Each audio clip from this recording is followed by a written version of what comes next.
this week's Three Legs, Four Wheels F1 podcast. It's Paul here with Sean, Chris, and Lee. Full house this week. Welcome back, Yay. Chris. hello. So, I think we've got quite a bit to talk about, haven't we? Yeah, considering it was a short race. Yeah, we'll get round to that in a second. Tell you what, as there's Monday news, shall we do that first? Go for it. why not? It doesn't happen often. So the results of the cost cap have appeared, and it would appear that there are procedural and overspend breaches. If you add them all together, there's been 3. Easiest one, Williams. They sent their homework in late. We've all done it. Yeah. They're getting a fine for that, aren't they? Oh, That's I already thought. been discussed. Oh, I thought it It's said been lines. discussed, hasn't I thought it said lines and detention. Yeah. Yeah. So The what, Ops Capita's got to write on Stefano Domenicali's chalkboard, I will not be late with my homework.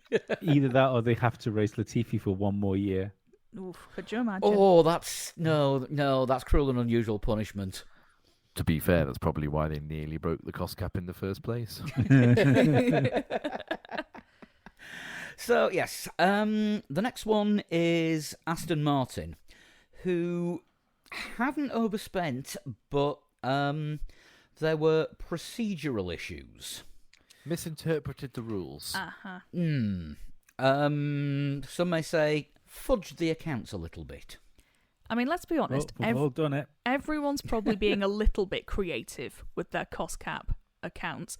Aston Martin maybe have been a little bit more creative than some, by the sounds of it. Yeah, they haven't overspent, and the team is making it very clear that there is no competitive advantage. But it appears to be related to a number of accounting protocols and the result of variations in interpreting the rules, according to Autosport. Which makes me think: have they put something down in one column that should have been in another, and tried not to count something that should have been counted, and counted something that shouldn't have been in its place? Maybe. Sounds about right. Looks like it's going to be a fine for them. How will Lawrence Stroll pay that?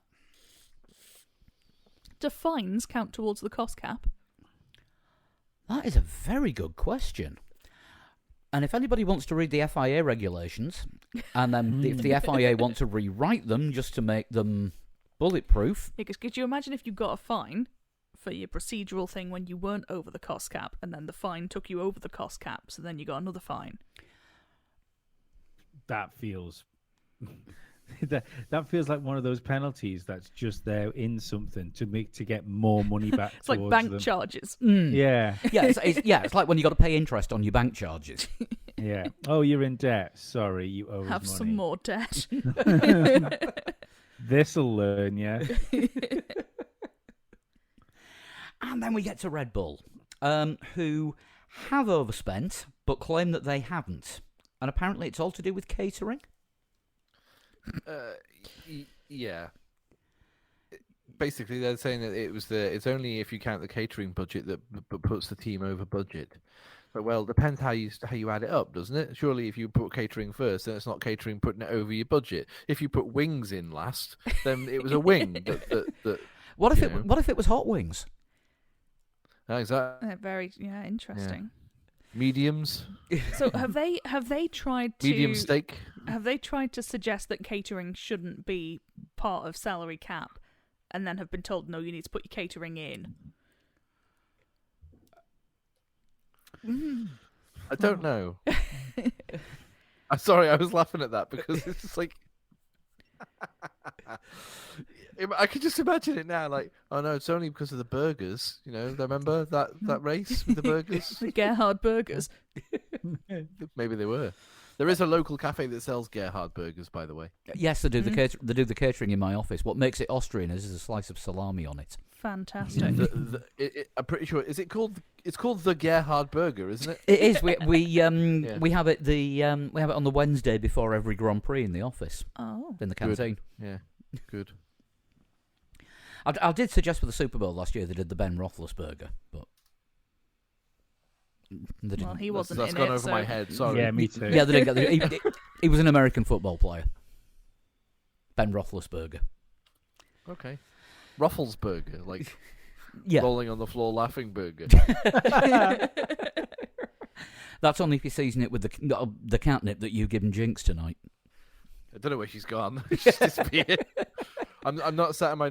If I sound different, and I don't think I do, but if I do, it's because I'm not in my normal pod room. That room is currently out of action. Have you overspent on it? Part of my cost cap. I can't use it. Is that where you do the catering? Yeah, it is. Yeah, it's the kitchen. No, it's not. Yeah. So I'm. There's 100% chance that I'm going to be invaded by cat at some point during podcast. I have cat on my lap presently. It's going to be double purring tonight. Lee, quick, grab a podcast.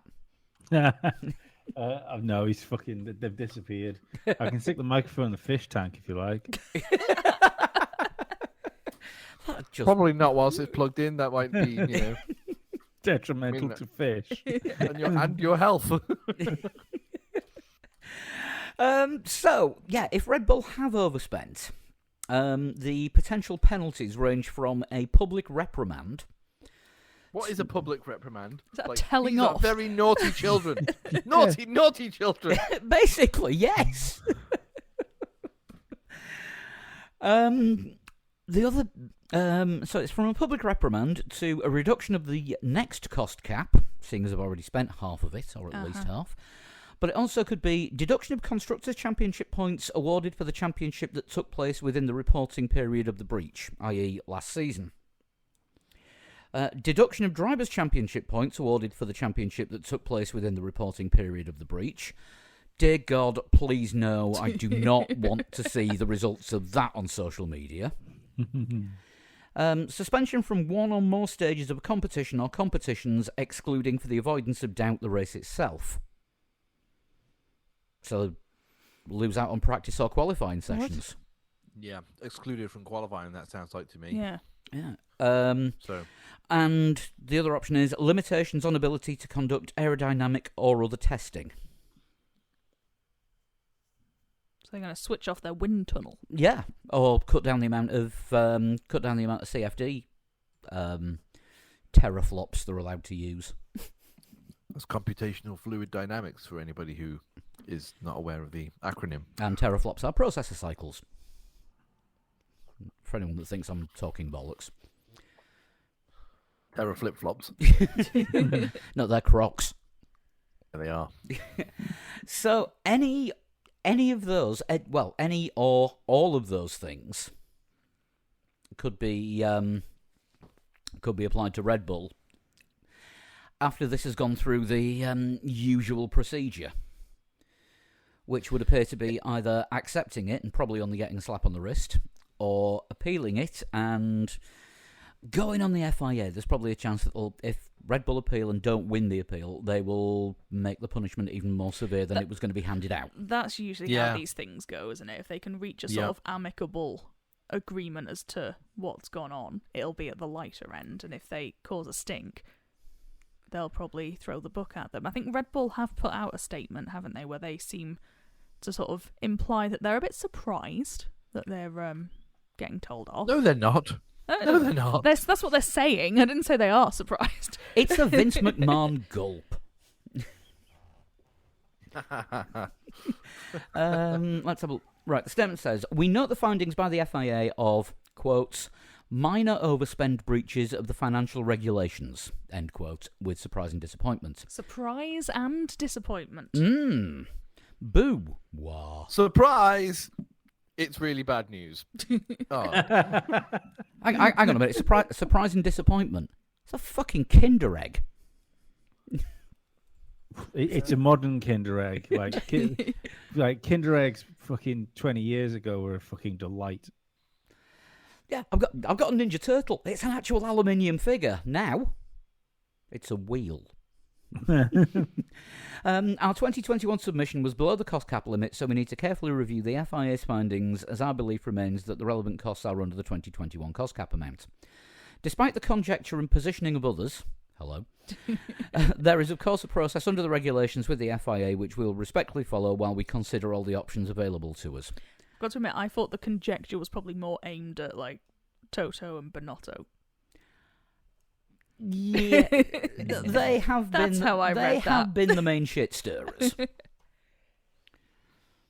But when you think about it, if you take into account, playing devil's advocate here, you take into account what Lewis Hamilton said when they were talking about the cost cap on the press briefings on Thursday, when he said, look, if even if it's like a few 100,000 over, that could be, if we had that few 100,000, like I think he said 300,000, we could have made a change to a wing or a part of the floor that would have changed the outcome of the championship.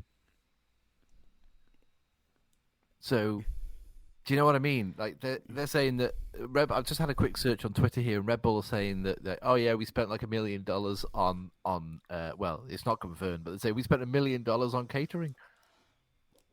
It's like like $1 million on catering. That's a lot. Well, come on, Chris. I mean, you contributed in the crowdfunding to spending $1 million on Cater-rum.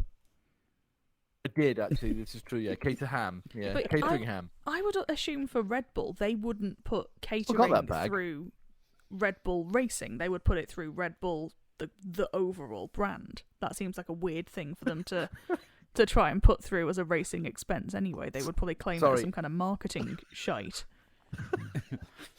During my Twitter search, I've just seen a meme which is getting sent to the lot of you. Sorry about this, everyone. This is not making for good podcasting, but it's worth it. I need to find this so I can share it. Continue. Sorry, The suspense. I'll get on The with this in a suspense. minute. Yeah. No, sorry, it's made me laugh a lot. Probably won't make you guys laugh at all. I am slightly surprised, however, that Lewis Hamilton is like coming out as the sort of poster boy for good accountancy, given his sort of Paradise Papers situation.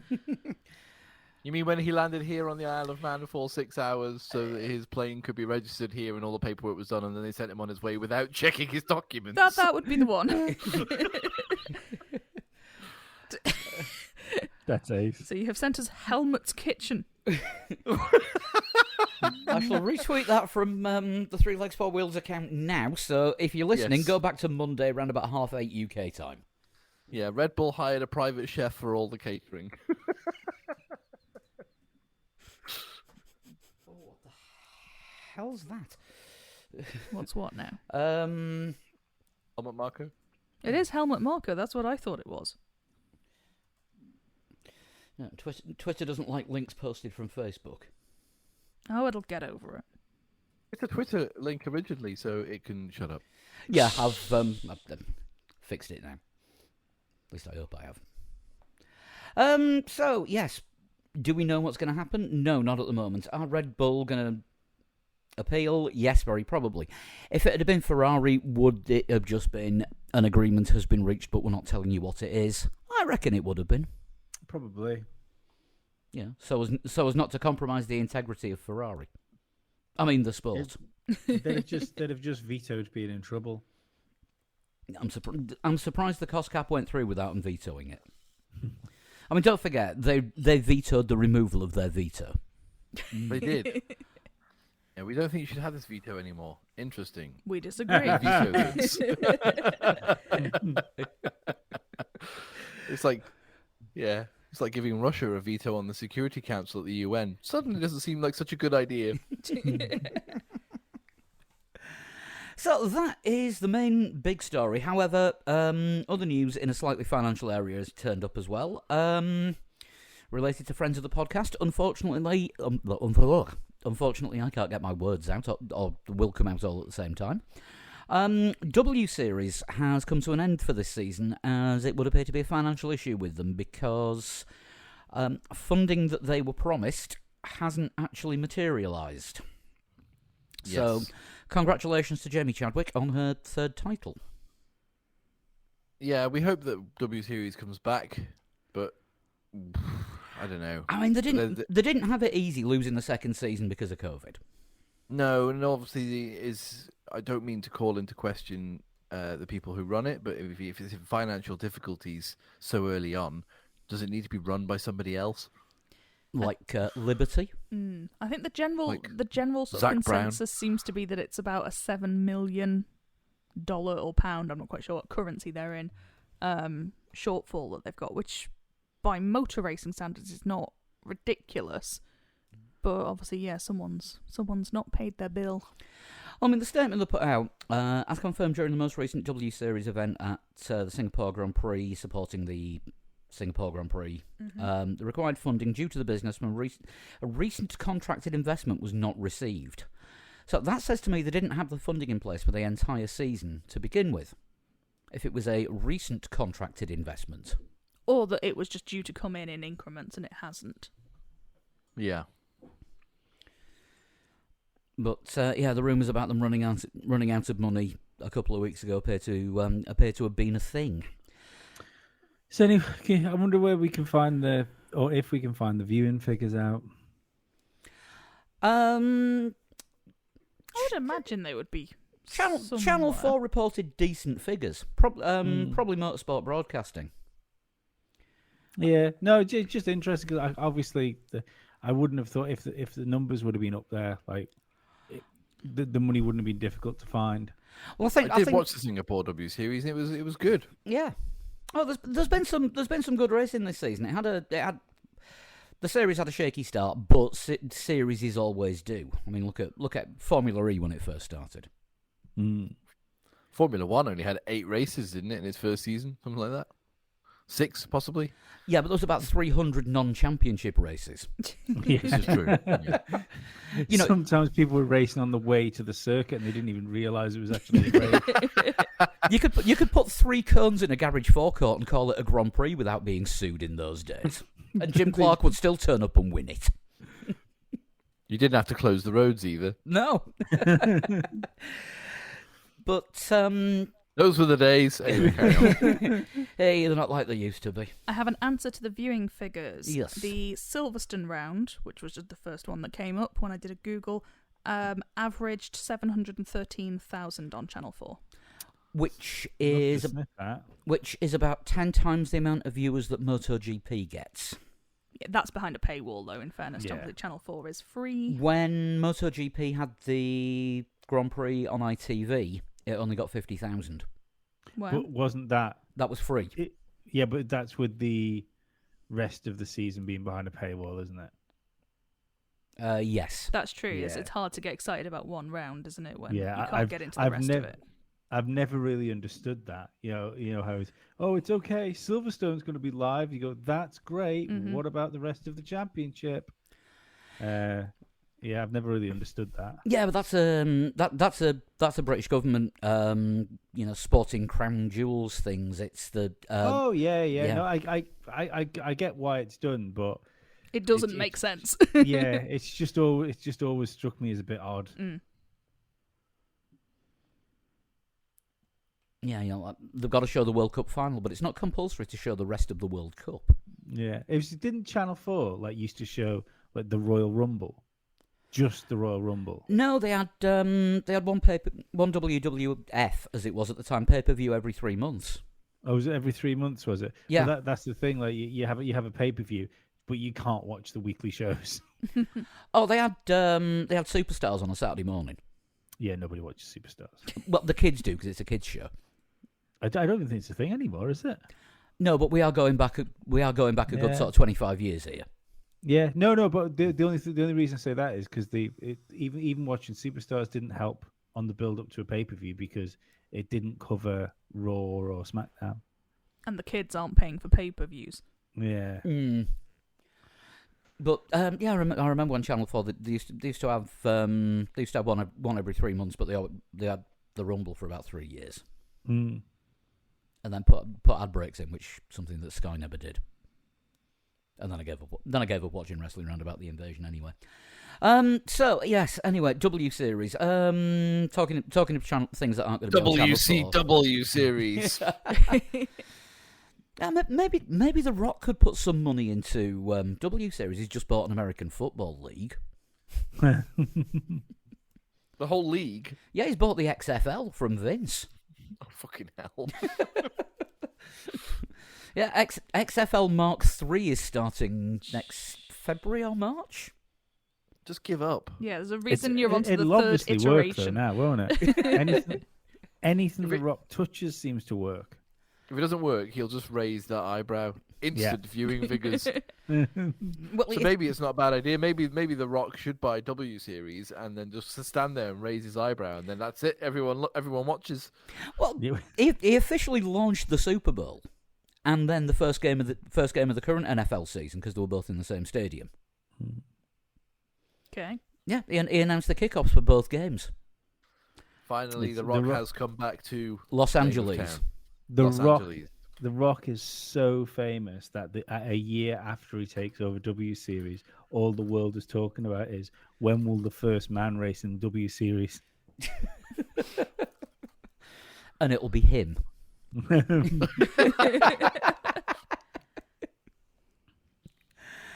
So I think we've been spoiled with 2 Monday news stories. Yeah. So after a slight delay, if you want the realism, hit pause for a couple of hours, and we'll now talk about the Japanese Grand Prix for 40 minutes.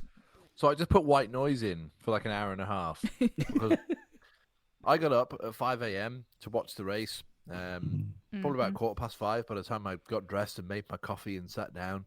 I was like, oh, it's wet. Okay, it's going to be fun.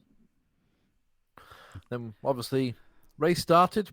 We had that first lap. Red flag. Okay, fair enough. Then I'll red flag it for a little while, get all that stuff out of the way. There's clearly a broken barrier because barrier is all over the track and the car. So this will restart in a bit. And then it didn't restart. And then it didn't restart. And then it didn't restart.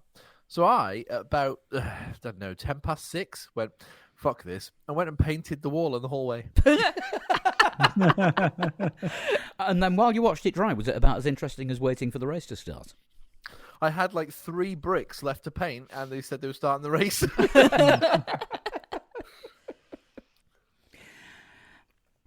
I mean, when they did start, you could see the lack of visibility, and you can understand why the hold up. But is it down to the fact that the Pirelli tyres don't shift the water? They're not good in the wet. The Inters were instantly 3 seconds faster, even with shitty track conditions. It's a difference, isn't it? Sebastian Vettel made a good point because he turned around and said with there being such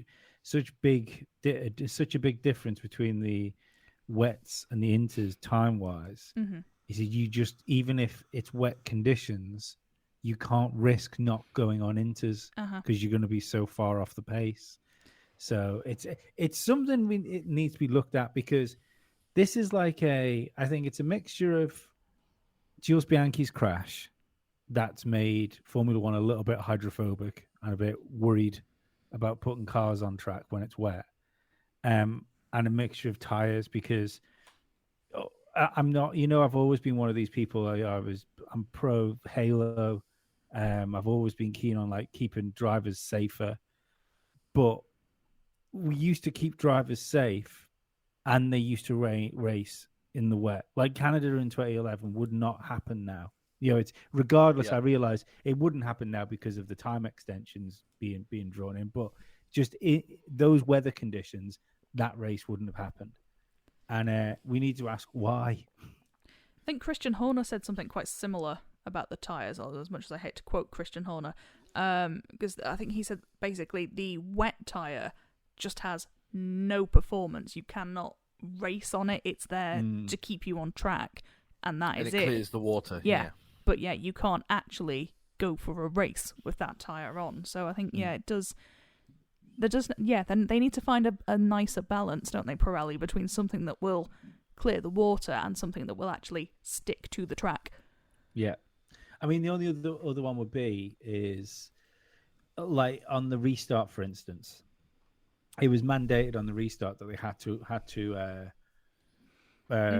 had to restart, on wet tires. So why not do that in general? So if you classify, if we wake up and it is throwing down, you can have all the teams get into a room together and stuff like that, and everyone can talk to the FIA about how wet they think the track is, and then if it's decided just before race start it is a wet race, then it is a mandated wet tire start. I think they do have ability to do to mandate it for They a did. restart. They did. They didn't this time. No. They did for the restart. For the restart, Yeah, but for that's what I actual for off the grid first start of the race, they can do, but they didn't. Which is why everyone was on the Inter. The problem is, and I think this is the way the current FIA rules are written. Oh, there's going to be a lot of that sentence tonight, isn't there? The way that the current FIA rules are written is they can mandate wet tyres for a race start, but it has to be a rolling start behind the safety car. That needs adjusted then. Yeah, they can't do a standing start on wet tyres. If it's declared full wet, then they have to do the rolling start procedure.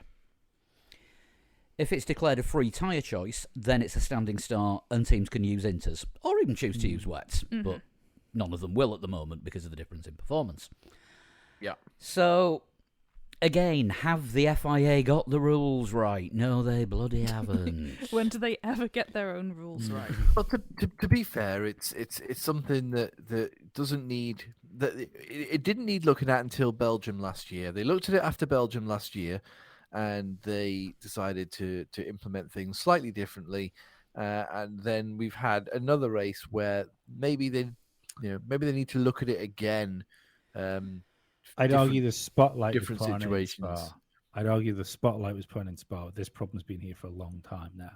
Because how many times... It's the cars that they build as well, isn't it? Because we had this discussion after Belgium last year, but Nigel Mansell said something on Twitter about mandate a wet weather setup where cars have to sit a certain ride height, and everybody's always pushing the limits because they want the best performance. But if you mandate you have to have this wet weather setup, minimum ride height, minimum tire pressures, etc. Everything that's got minimum downforce or maximum downforce, whatever works best for. That's the thing, because like you say, they used to race in the wet, not a problem.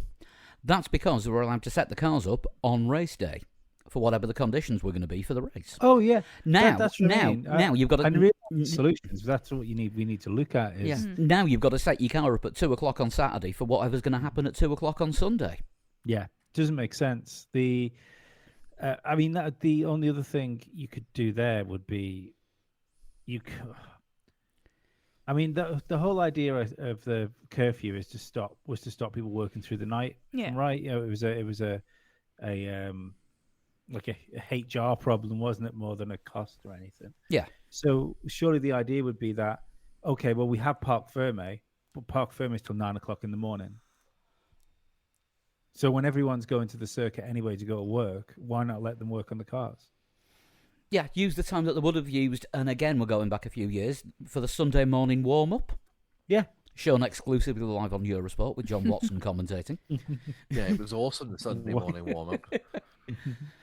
Yeah, at the time that they would have been doing the Sunday morning warm-up, if the teams think it's going to be a wet race, let them change the setup. If there's more than a certain percentage chance of rain. I also wonder how much of this modern attitude to not putting the cars out in the wet gives Pirelli less of an incentive to make a good wet weather tire. Yeah, I think that might. I hate it when I agree with you, but I think that might be the case because they're not going to be doing a lot of racing in the wet, so let's just make a tyre that ships the water but doesn't turn the speed on. Yeah. Yeah, because realistically, how many full wet laps have we seen that haven't been behind a safety car this year? I don't think there's many. No. There hasn't been a race start like full wets, has there, this year? No, I don't think we've started behind a safety car once. Yeah. So this is the thing. Even full wets. Did we do it in Monaco? Not sure. I can't remember what the conditions were. But this is another one to talk about as far as the racing goes. We used to have full wets start as proper Grand Prix. That would be the start of the race. It wasn't like a de facto, it's raining really heavy, we best start behind a safety car. I know it happened, but when you think back to, say, the early to mid 2000s, it was rare and disappointing when you found out it was a safety car start. Yeah. Mm. But that's the problem now. That maybe start on the wets from a standing start and no pit stops to change to intermediates until X number of laps. Yeah, I think again it's culture though, isn't it? It's like it's the same with why Ferrari is shit. They haven't got a clue what they're doing. No, everyone's scared of making a mistake. They're scared of being blamed for something, and I think that's one of the issues with the race directors is nobody wants to be the one to make a mistake. And I get it, especially in a sport like Formula One, because if you make a mistake in Formula One, it can have fatal consequences. But it's still it's kind of what you're being paid an awful lot of money to do. You're being paid to make those decisions. So you should be doing them properly if you're getting paid that money. But the issue is at the moment nobody's actually making the decisions, and there isn't one race director that's in charge. It's being split between two, and the FIA just keep coming out with, and I don't think this has anything to do with culture. It's just clueless decisions, one after the other. Badly written regulations, inviting loopholes. Yeah, contradicting themselves with every time they open the mouth. I just don't think the FIA are fit for purpose when it comes to F1. I wonder as well how did Formula One not prepare for for Charlie Whiting to not be there? Because it feels since Charlie Whiting went that the control room at a Grand Prix has been without a captain. Mm.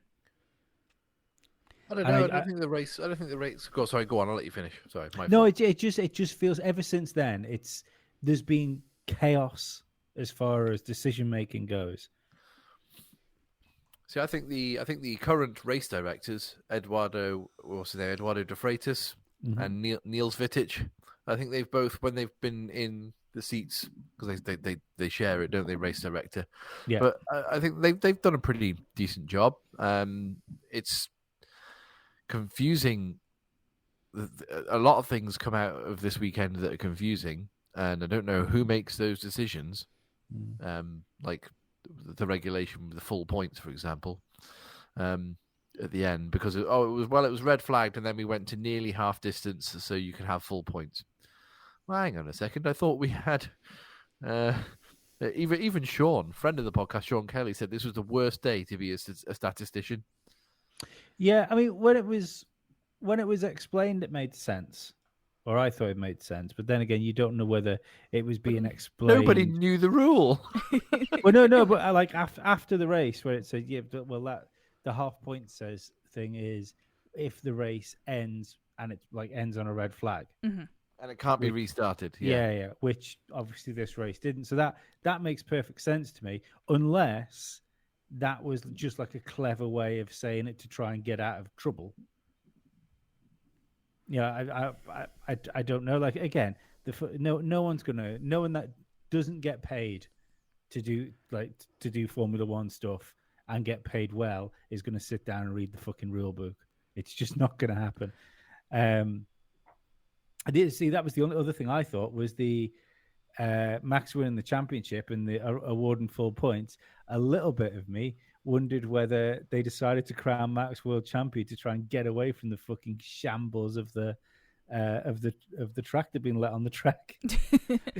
Hey everyone, a distraction. Yeah. Here's a good news story for Monday. Bye. Yeah, it was because I was trying to do the maths, and as far as I was concerned, I was like, I think he's a point or two short because Perez finished second.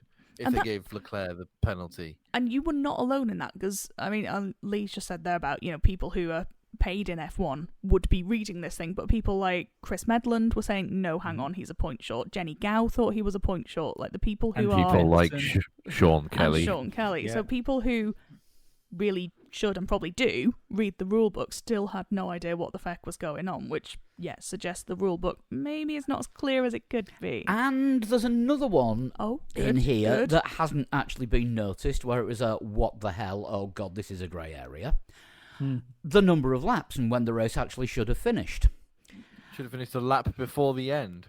Well, under F1's 2-hour time limit for a race's duration, the rules are clear that once the 2-hour cap has been reached, then the lead driver will have to complete one more lap before the checkered flag comes out. However, because it was the 3-hour clock that expired, and well, as well as the 2-hour clock, because they were in synchronisation, or the 2-hour clock didn't exist anymore because the race restarted with less than 2 hours to go, then the checkered flag comes out immediately at the end of the 3 hours. So when they synchronise, the 3-hour clock supersedes the 2-hour clock. Yes. Right. Because the race timer started when it was restarted, even though the race hadn't restarted, because the time of the race was going to run down before the 3-hour clock ran down, if you know what I mean. Yes. So they went to the 3-hour clock, not the 2-hour clock. Yes. And that's and they applied the 2-hour rule to the 3-hour race. No, they didn't, because as soon as the 3 hours were up, the checkered flag came out on that lap. So it wasn't 2 hours plus 1 lap. It was the end of the 3 hours. That's it, done. That becomes the last lap. But it didn't. They got to 0, and then they were like, "Oh, one more lap after this," which is the 2-hour rule, isn't it? No, they got to 0, and it came up last lap. Even Alpine, No, I think Alpine thought there was going to be one more lap than there was because of the 2 hours plus a lap thing, which is why they pitted Alonso when they did. Mm-hmm. No, that was the right move anyway, to be fair. If they'd have pitted 1 lap later, Alonso would have passed Vettel.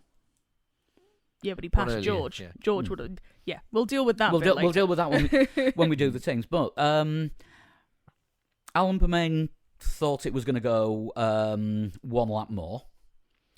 I think when Max crossed the line, there was 5 seconds still on the clock. Then the checker flagged it at the next lap.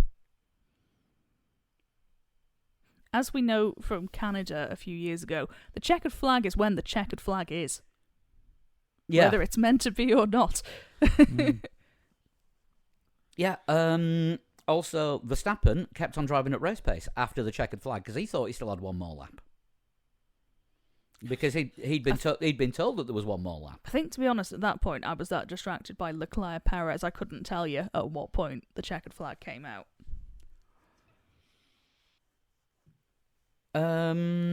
Leclerc had to ask, is it over? And McLaren asked Danny Rick to keep his speed up after the checkered flag because they didn't know what had happened. It's not ideal, is it? It's not No, good. it isn't. No. Sorry, just quickly. That's one of the things that I think is I'm probably more pissed off about this than anything else. Is the fact that we were kind of robbed, and especially like Max Verstappen fans as well, were robbed of the victorious drive across the finish and Horner on the radio saying, "Well done, Max, you're world champion." It kind of doesn't feel complete without it, does it? No, it was kind of it was the weirdest way I've ever heard a world champion announced it before. Let's be perfectly honest. In the world of Formula One, that championship was like coming in the condom before you start. That's exactly what it felt like. I enjoyed myself, but it's not quite the same. We'll check with Johnny. I know. We'll check We'll with Johnny Herbert the next time he's on the show, or maybe not have you and Johnny Herbert on the same show at the same time. I think me and Johnny get on well. Chris Medland's tweeted something very interesting, actually. Just the way this season's gone, all round, right? F1, Verstappen in the pits doing interviews when he finds out he's world champion. F2, Drugovich in the pits watching a race he'd retired from, becomes world champion. Victor Good enough Martin, for Schumacher. F3. Victor Martin's in the pits under a red flag. Race gets called off. Finds out he's champion. W Series. Chadwick crowned champion as the final 2 rounds cancelled. British F4. Champion has actually left the series and is currently racing in Italian F4. Yep. It is strange, but yeah. I don't know. It just didn't. It didn't feel complete. So have Johnny Herbert just be like, by the way, you are the world champion, and Max was like, all right, yeah, cool, thanks. And then wandering up to the podium, like, no, you got that wrong. I'm a point. I'm a point shy. You can hear it. You can hear him in the room saying, "No, I'm not the champion. Yeah. Not champion." Yeah, the guy from And they're like- the guy from the FIA had to like sort of practically shove him to the weird throne. Yeah, go and sit in the Big Brother diary room. What Are you sure? was that about? There's only one person who would have enjoyed that, isn't there? Let's be honest. Lewis Hamilton. Oh no! I would have gone for Alonso after the deck chair Alonso incident. would've done. Alonso Yeah. would have enjoyed Yeah. it. No, if it had But been Alonso's Alonso, not that going to be world champion. So if it had been Alonso that had won the title somehow, they would have replaced that big fluffy chair with the deck chair. Of course. probably, Yeah. yeah. And it would have been a beach. Yeah. But yeah, it was just a shambles. I mean, and we're shying away from as you say. Is it possible they did that to be like, oh yeah, full points because there's this regulation here, so we don't talk about the fact that we put a tractor on the circuit when there shouldn't have been one? Yeah, that was... okay, we've seen tractors on the circuit before, but it's been clear visibility, and people have been... They were called caterums. people have been made aware of its presence. And it's been good visibility, and like the track was not slippy in those instances. Yeah. Whereas in this case, half a dozen drivers actually said they went past it behind the safety car and didn't know it was there until they got told when they were back in the pits. Yeah, I mean that's not there's good. There's a bit of confusion about the timeline here as well, because I think a lot of people think that only Pierre Gasly, because he was at the tail end, was the only one to drive past that tractor. He didn't. Everyone did. So we had the first lap incident where Sainz crashed out.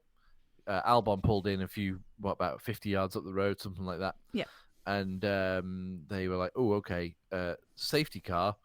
And the safety car came straight out the pits and picked up Max Verstappen there and then led them all round past the safety car. Gasly pitted because he had half of an advertising board stuck to the front of his car that Carlos Sainz had handily just planted in the middle of the road. So he changed tyres as well. So he was trying to catch the back of the pack up. Now, he should have been told, I'm not trying to blame Pierre Gasly here whatsoever. He should have been told that tractor was on the circuit. But he knew full well where the incident was. And it might not have been a tractor on the circuit. There could have been a team of marshals stood in the middle of the track trying to clear it up. Because he hit some debris, there could have still been debris in the middle of the track.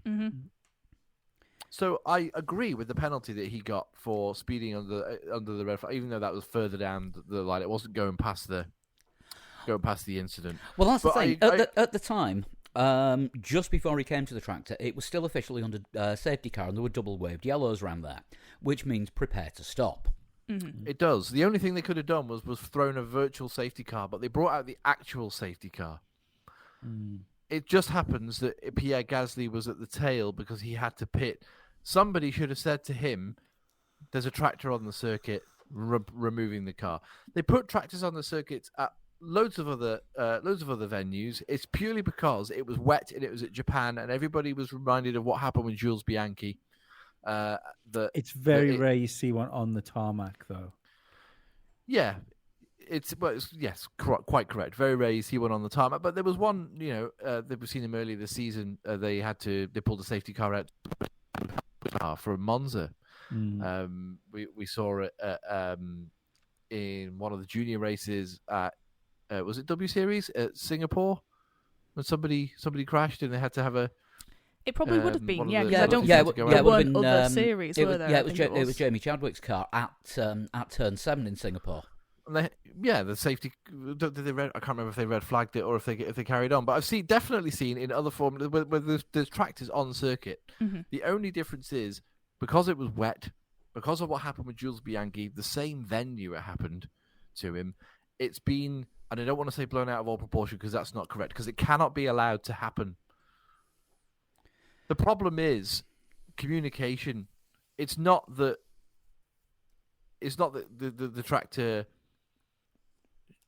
didn't do its job by going out. The tractor did its job. It went out there to go and rescue the stricken cars so you could get the race started as quickly as possible. But letting Pierre Gasly know maybe that, or having a system where race control could talk to all of the drivers at the same time. Now you say we've got two other race controllers from other series. In both those series, DTM and WEC, race control have got an override on the radio to tell all the drivers of hazards on track, slowdowns, impending full course yellows, any serious information like that. Every other series appears to have something like that, except for F1. Odd. The only thing that I agree with everything everyone's saying, but the thing I thought was, as soon as that incident happened, immediately when you saw Carlos Sainz's car, that was clearly a red flag. I don't understand why the race wasn't immediately red flagged. All the cars go back into the pit lane. Then you can recover the car while that's happening, because that's the thing, because the track was full of advertising hoardings. Yeah, absolutely. That's what I'm saying. Not necessarily just a tractor that Pierre Gasly had to worry about. Yes, of course, he's worried about his own safety there, because if he had hit the tractor, yeah, he's quite right. He could have been seriously injured or killed. Yeah. But it might. They may not have been. They may have cleared the car by the time he got round in that tractor. That might. Or there could have been a crane on the inside of the circuit that just sort of lifted it out and over the way. There could have been a guy with a brush in the middle of the circuit trying to pick up the bits of plastic that, let's be honest, Pierre Gasly himself hit, which is why he had to go into the bit. He knew that incident was there, so he should not have approached that at the speed that he did. No, absolutely not. But I still think that there's something lies on race control. Again, no, absolutely. Yeah, it was just like the debacle that went on at Abu Dhabi last year. If they just dropped the red flag, just quicker. Now we've got the sort of, essentially, if you're looking to just make the show better, I know we would have started behind a safety car this time around, but it's great when we drop red flags because we get another standing start. It's quite it's quite exciting as long as no one gets hurt. It's quite exciting to get a red flag because there's a bit of downtime. Except Hungary last year. So yeah, then there's some more fucking action for you. If I was in the if I was inside the control room and I was involved in the running of Formula One, and I wanted A, the sport to be safer, and B, the show to be better, I'd be turning around to those people and saying, "Don't be fucking shy about bringing everybody back in." Yeah, maybe it wouldn't have been a problem to just drop the red flag straight away, would it? That would have solved everything, because Gasly would have gone back to the pits behind everyone, and nobody else would have gone out. He wouldn't have had anybody else to catch up with. He just would have been last. I think that could potentially stop, because virtual safety cars are a bit naff, aren't they? Yeah. So, but they do the job. Do you know what I mean? When you got people on track, they do the job because it's a safety thing. But yeah, they are a bit dull. Yeah, but I think it would probably be a better thing to scrap virtual safety cars, drop the safety car out, like an actual safety car, if something's going wrong. If it's an incident that looks like it's going to take over 2 laps behind the safety car to fix, you just drop a red flag. Yeah, I think they do need to be a bit less afraid of throwing the red flag. Yeah. I think for me, with this whole situation, I think we're possibly kind of overcomplicating it a bit, not us personally, just F1 in general, by kind of lumping it all in as one issue. I think it's a series of mistakes, regardless of the fact that other ones have happened. Like, you shouldn't have a tractor on the side of the track when you can't see it in a location where a car has already gone sliding off. You shouldn't have a tractor on the track without telling people it's there. You also should not be tunning it through a crash scene that you know is there whether you know other shit is going on or not. So I think that's where there's a bit of a kind of confusion here, that we're kind of almost saying like, oh, it doesn't matter that there was a tractor because he was speeding, and it's like, no, that they don't offset. They're two separate issues.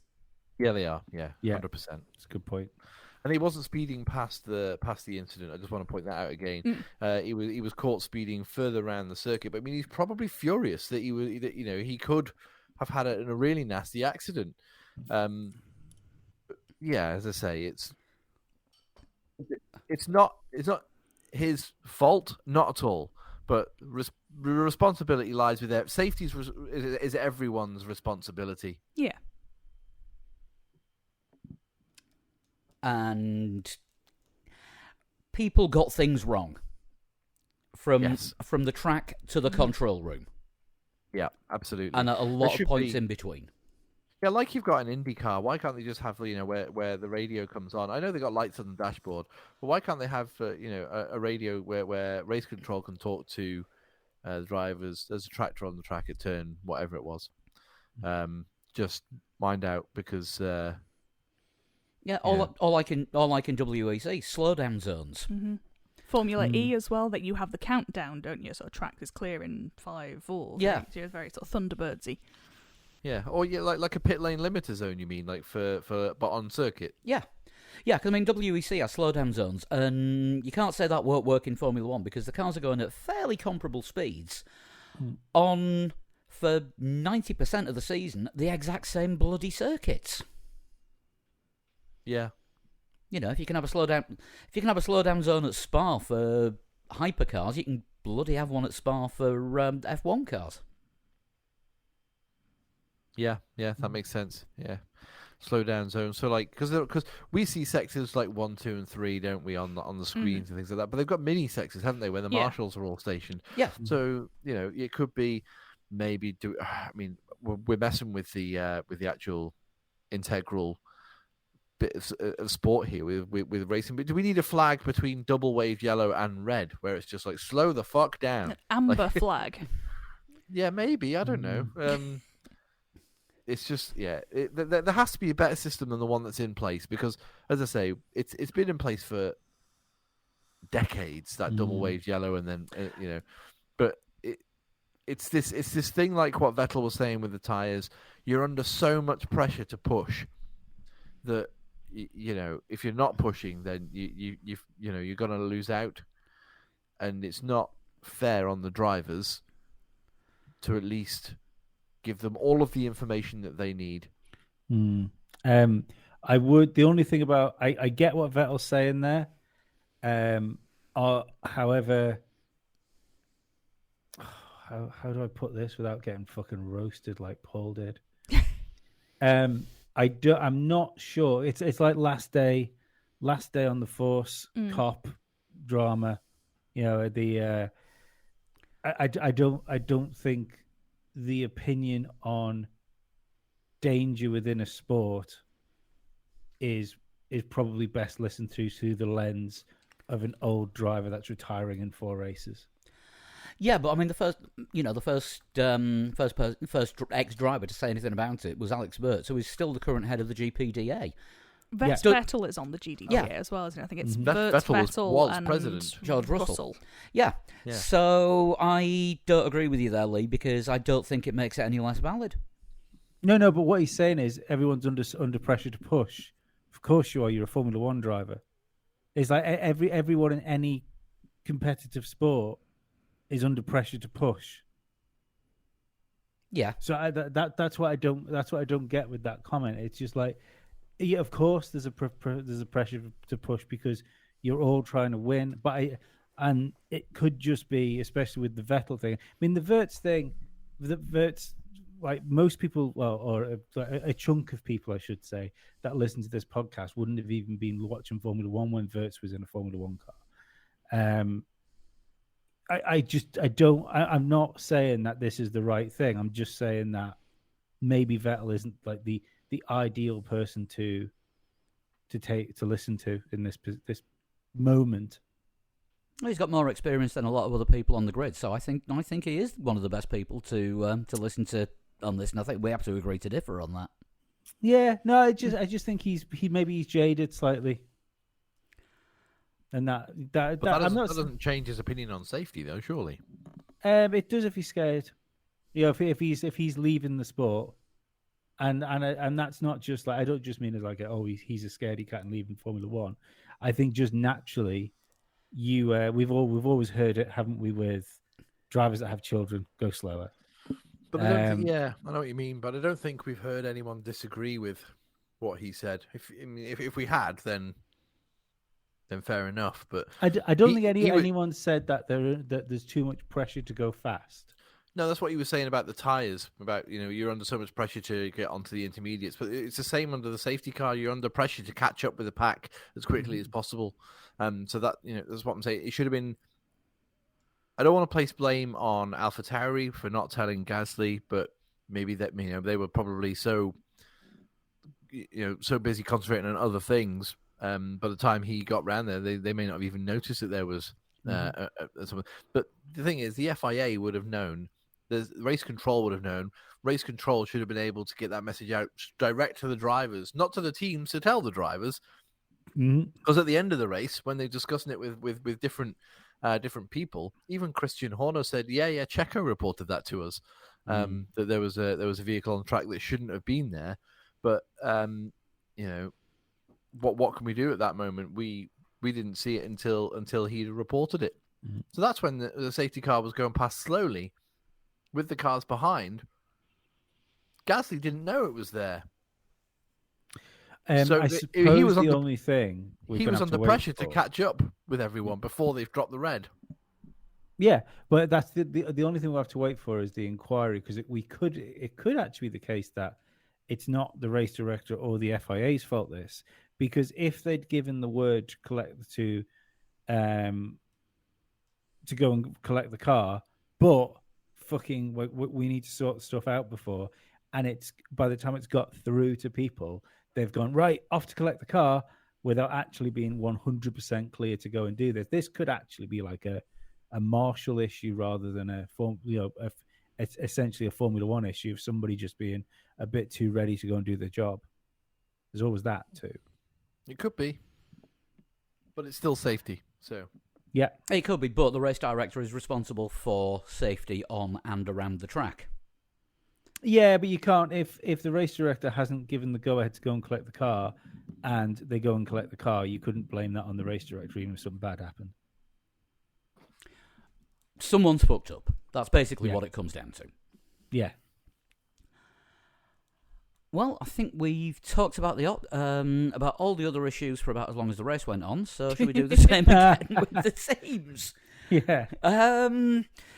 Right. Starting at the back, Alfa Romeo. What was it first before we start? Was it 44-minute race? 46 minutes? It was like 28 lap. What that is in minute, I can't tell you. Yeah, about 40-something minutes, I think. Yeah. Yeah. Incidentally, I think what we've realised is that should probably be the length of sprint races. Oh, enough happened, didn't it? It was a perfectly entertaining race once it got going. Maybe sprinklers. No, let's just not with the current tyres. Not with the current tyres. You've got to do it on slicks. Yeah, George Russell will be keen on that. Right, Alfa Romeo, Bottas 15th, Zhou 16th. Zhou with the fastest lap. Yes, and that was about all that an Alfa Romeo actually did. Zhou was only that far back because he pitted, didn't he, right near the end? He did, for new tyres for feck knows what reason, aside from setting a fastest lap that counted for sod all. Well, did you see Charles Leclerc's tyres at the end of the race? They were almost as bad as Hamilton's were in Turkey. They were 2020, well worn. They were very well worn. Yeah, so and the track was still very wet. So, fair enough. If you need new tyres and you got a set, why not throw them on? Yeah. Did notice Mercedes actually had less sets of inters and wets than anyone else. I think they've gone through a few too many in FP2 when it was throwing it down. But, can anyone think of anything else remarkable that Alfa Romeo did? Because I think Bottas could be in line for his second participation award, where he actually took no active part in any of the racing that went on. No, I can't think of anything. I'm struggling. Struggling. To be fair, it's hard to think of anything that anybody did in the 40-something minute race that we had. I don't know, because we've got Haas next, K-Mag in 14th, and one-time leader Mick Schumacher in 17th. I think he led He for wasn't- about wasn't 100 leading. metres. Yeah. I was going to say he wasn't leading for a full lap or anything, No, was no. he? I think he gained the lead when Alonso and Ricciardo pitted and lost the lead by the time he'd finished the pit straight. Bless you, Verstappen whoever back that past him, was. wasn't he? Yeah. Sorry.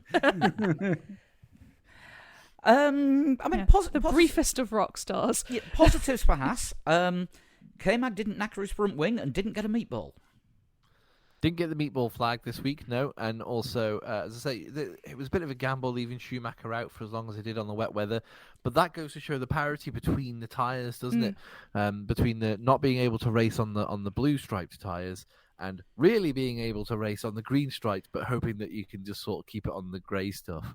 The thing is, well, in a circumstance where someone switches onto Inters and shoves it in a wall, that is genuinely the rockstar move. Then having your guy still out there on wets at the front, I think it was a reasonable gamble. Didn't work on this occasion, but worth a go. It did not. But yeah, tried the safety gamble. The safety gamble did not work. No, but I mean, it did work for McLaren last week. So Yeah, but the other way round. They hung themselves out to wait till it got.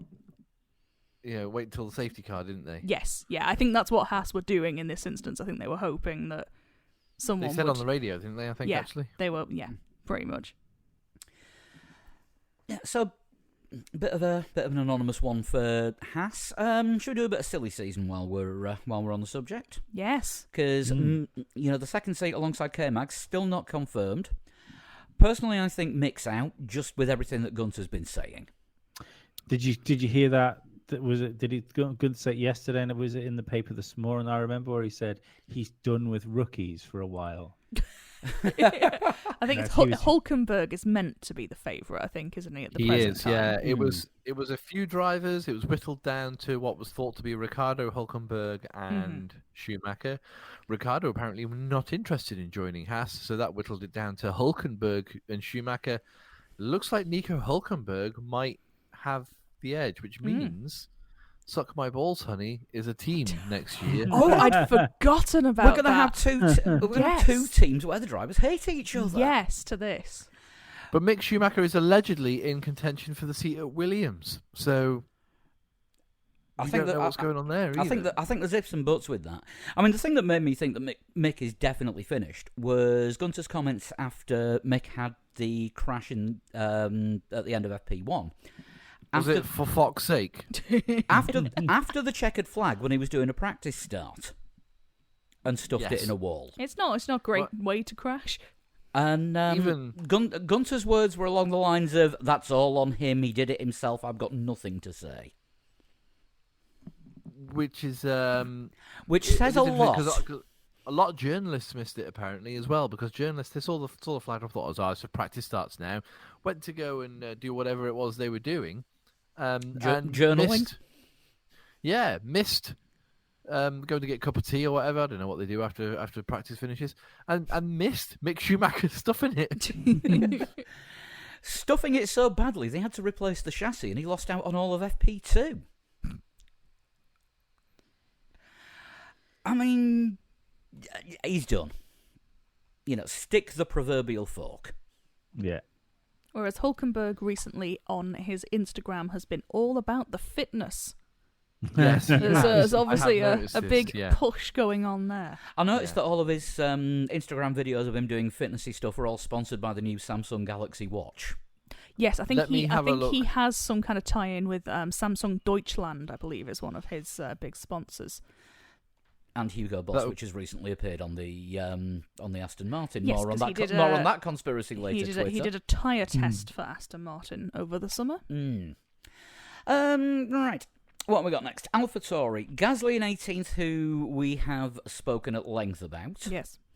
Tsunoda 13th. I mean, he was treated as the homecoming hero, and obviously it's his first race round there in F1. It's the first Japanese Grand Prix since 2019. One thing that Tsunoda definitely did do this weekend was inspire a lot of... You can't call them full kit wankers in Japan. They are just No. F1 worshippers. Yeah, they take merch to a different level to your sort of average And F1 there fan. was a lot of Sonoda car hats, Yes. There including were a lot of Sonoda. including car the one hats. including the one I saw, which when it was throwing it down, I saw somebody actually putting a little poncho over the car on his hat before he put his own poncho on. That's amazing. Yep. Did anyone see the laminated board that somebody had on top of their AlphaTauri work helmet? Oh no, I didn't see that one. I saw. It's like this is inventive. I like the Japanese fans. It's even what we would call full kit wanker Vettel was. He had the greatest time ever. He was consistently dancing. How do you dance for 4 hours when there's a red flag thrown? No, the best one I saw was I think F1 might have actually tweeted it. You know how when F1 has breaking news, it has the breaking graphic and it's always in the colour of whichever team it is. Yeah. They'd done one of those breaking Japanese F1 fan to drive for AlphaTauri. And they printed that board out and put it around their own head so that they looked like they were being announced for AlphaTauri. Awesome. Amazing. My favourite one, it was just a 2-foot square of cardboard with a photo of Binotto on it, surrounded in tinsel, and I think painted on. It said, "Ferrari, make me your strategist." I Yes. saw that one. My favourite fan of the weekend was the guy that was wearing Kimmy's Lotus overalls and Kimmy's James Hunt helmet. Oh, I didn't see him, but 'Cause yeah, that's a deep cut. Spectacular. That. Oh, You know, there was some trying. there was somebody else there with the James Hunt helmet and Kimi Ferrari overalls. maybe it was the same guy on different days. Oh, it could have been. It could Kimi through the ages. Yeah. Can we just do this now? Rockstars, Japanese fans. Yes, Yeah. because also they've Yeah, sat there in the pissing down rain for 2 hours while we were like sat on sofas as well, with all their shite on, and Yeah. they still seem to have a great time. Yeah, we'll do an early Rockstars, the Japanese fans. Yeah. 100%. Right, we'll do McLaren next. Oh no, sorry, I took a wrong turn. We'll do Williams. But something is strange with the Hey. car. Redemption on the Sunday. There's something strange with the car. What was he fucking driving? Kit. I'm sorry. Something I'm strange sorry, with the car Nicholas. is a piece of flesh in this bloody driver's seat. To be honest with you. I'm sorry, Nicholas. I don't think that's a good idea right now. Turn right at the chicane, Kit. I'm afraid I can't do that, Nicholas. I mean, it reminds me of a time when I was sat in the passenger seat with a driver who is in a road car about as useless as Latifi is, and he's got the same I was going to first say, name. is this someone with a similar name? A former bandmate of ours, Chris. Okay, yeah, I know who you're talking about. So we're driving along in Liverpool, and I tell him, "All right, you want to take the next right." So he does, completely ignoring the dual carriageway approaching sign, and we end up driving into the traffic. What? So instead of doing something sensible like taking the first turn off, no, he decides to pull a U-turn in the middle of the road, with me leaning out of the window, pointing at him, going, "I'm apologising for him now. He's Manx." That's highly illegal and very dangerous. Uh-huh. Yes. There's also a man who once parked a car in a field by announcing, "Oh shit, I'm in a field." It was not meant to be in a field. It was someone's garden, we think. So. Oh, come on, man. I think you did that gig as well that night. Anyway, Probably yes. So, redemption from the wrong turn. By getting his first points of the season, up to 20th in the championship. Yes. Well, Yes, yeah, on countback. He's 20th. So he's now ahead of Nico Hulkenberg. And is And, that it? and ahead of Nick de Vries. Because he's had better finishes than Nick de Vries, 'Cause he's despite had the fact Nick's more, only done one I think. race. Yeah. Although, if Nick de Vries does one more race this season and gets an 11th, that puts him back to 20th. Amazing. Because I don't think Latifi's had an 11th place. I think he's only... Not sure. He's Might have. I think he's only had 12ths. But yeah, well strategized by Williams, as it turned out. Yeah, it was good. It was, the right time, because obviously Vettel pitted at the same time and it worked out well for him as well. And yeah, he kept it on the track, so reasonable. Yeah, finished quite a way behind Vettel, so I mean that does show the difference in pace between the Aston Martin and Latifi. Yeah. You can't say the Williams because we don't know how quick Latifi is. Albon had a very short race, finished up with an engine sounding like a bag of spanners. Yeah, it did not sound good. Yeah, I thought maybe he had the issue when what's his name, when Carlos Sainz went off. I thought maybe he had a fallout of that, but it was totally separate, wasn't it? It just happened to be at the same point on the circuit. Yeah. I'm just looking for... Have Williams actually mentioned anything on... Because he seemed to think there'd been contact, didn't he? He seemed to think he got a bit of a nudge from someone and that loosened something, and that was that for the day. Yeah, I'm just looking back to see... Oh, there we go. Williams... But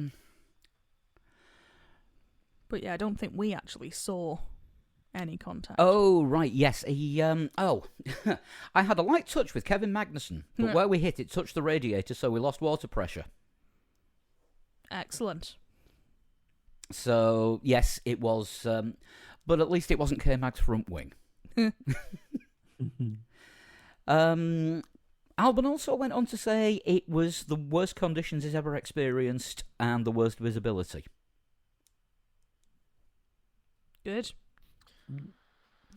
Yeah, it wasn't ideal, was it? So Yeah, whatever you're seeing on external or onboard cameras, it's 100 times worse than that in the cockpit. Jesus. That does not bear thinking about, because you could see less than nothing. But yeah, Latifi, goat-like performance. Not sure I'd go that far. How you not? Have you seen the Goatifi photo? yeah, more race wins than Hamilton when you put like Michael Schumacher and Max Verstappen in the same picture, really small in the corner.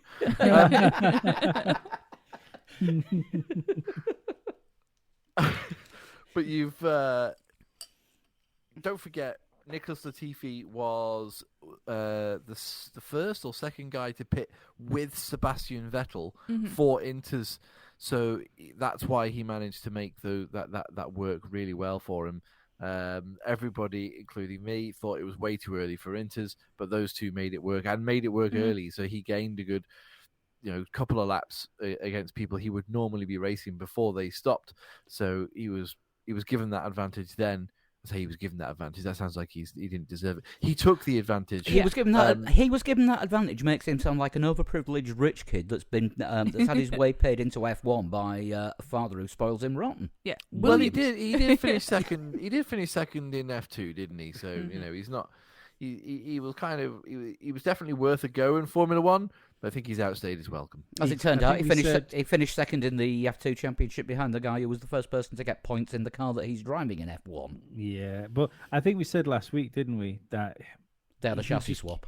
He came in too late, Yeah. didn't he? He was in F3 for too fucking long, and his chance at Formula One probably should have been 4 years ago, right? Around the sort of Jolyon Palmer time.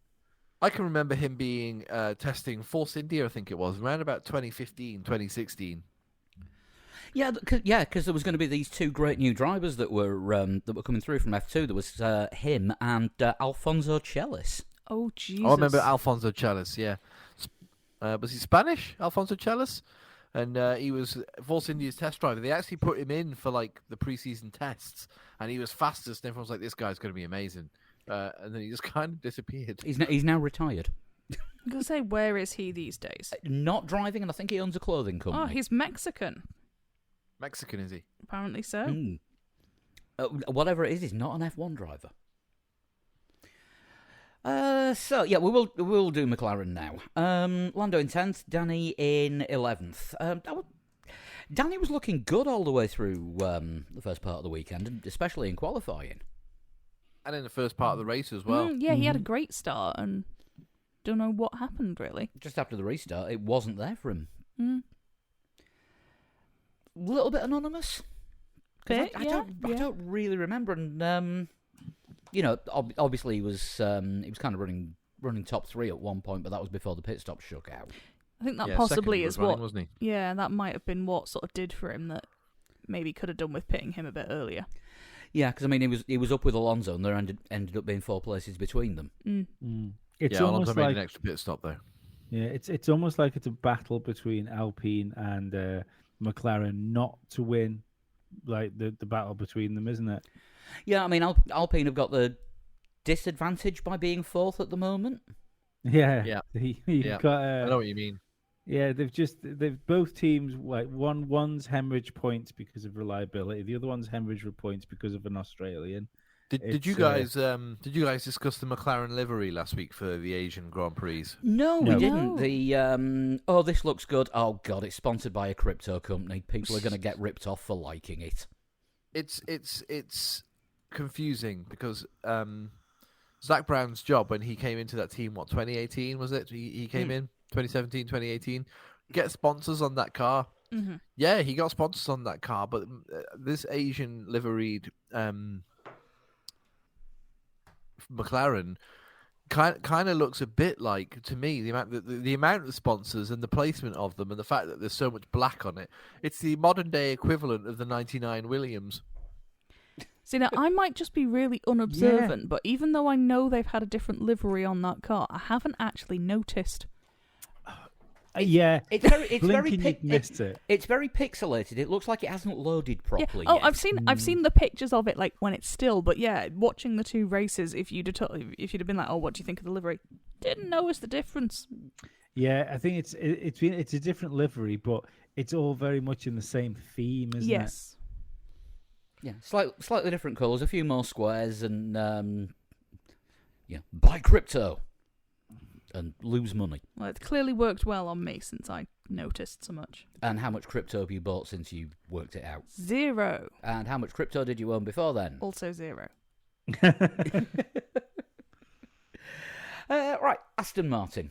Seb in 6th. The highlight of the farewell tour so far, I would say. Yeah, best driver of the year, wasn't it? Oh, For God, him? Oh, far and away. I mean, obviously it's his favourite track, and he did say he'd be open to a one-off comeback if any team needed a driver for a one-off race at Suzuka. I actually semi-seriously thought he was going to announce his retirement and make this the swan song. I mean, he hasn't done another race yet, so technically he still could. Technically, that has still been his last race to date. But there was just a lot of signs pointing towards is something happening. But remember that time Alonso retired in Canada and sat in the crowd, and we thought, is this it? I thought that was it. Yeah, for Alonso, I thought that's it. He's retiring, and which I think it was Sean Kelly who put me right actually.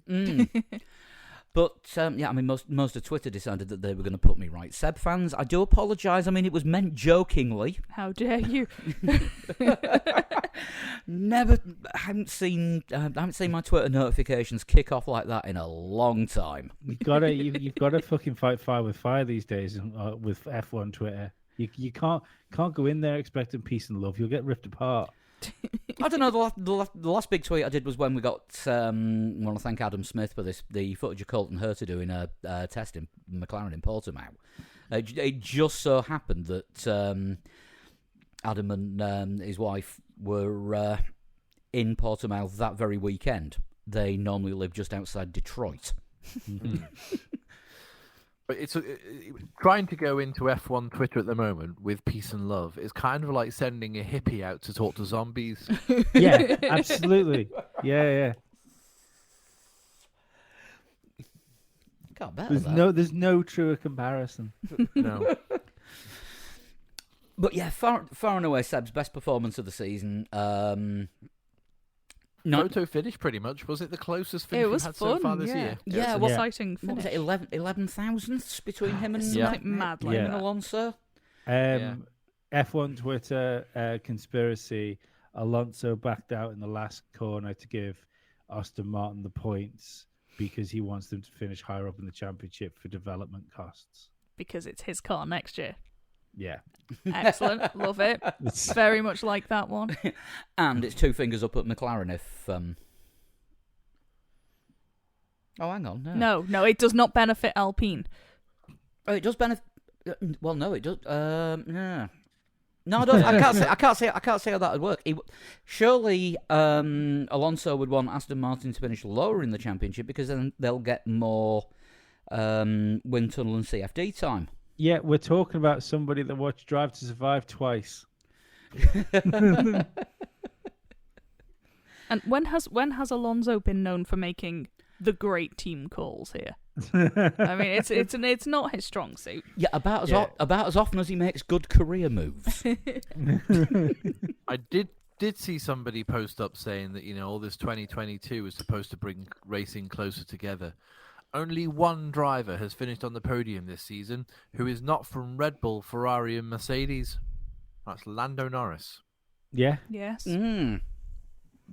And he only did it once.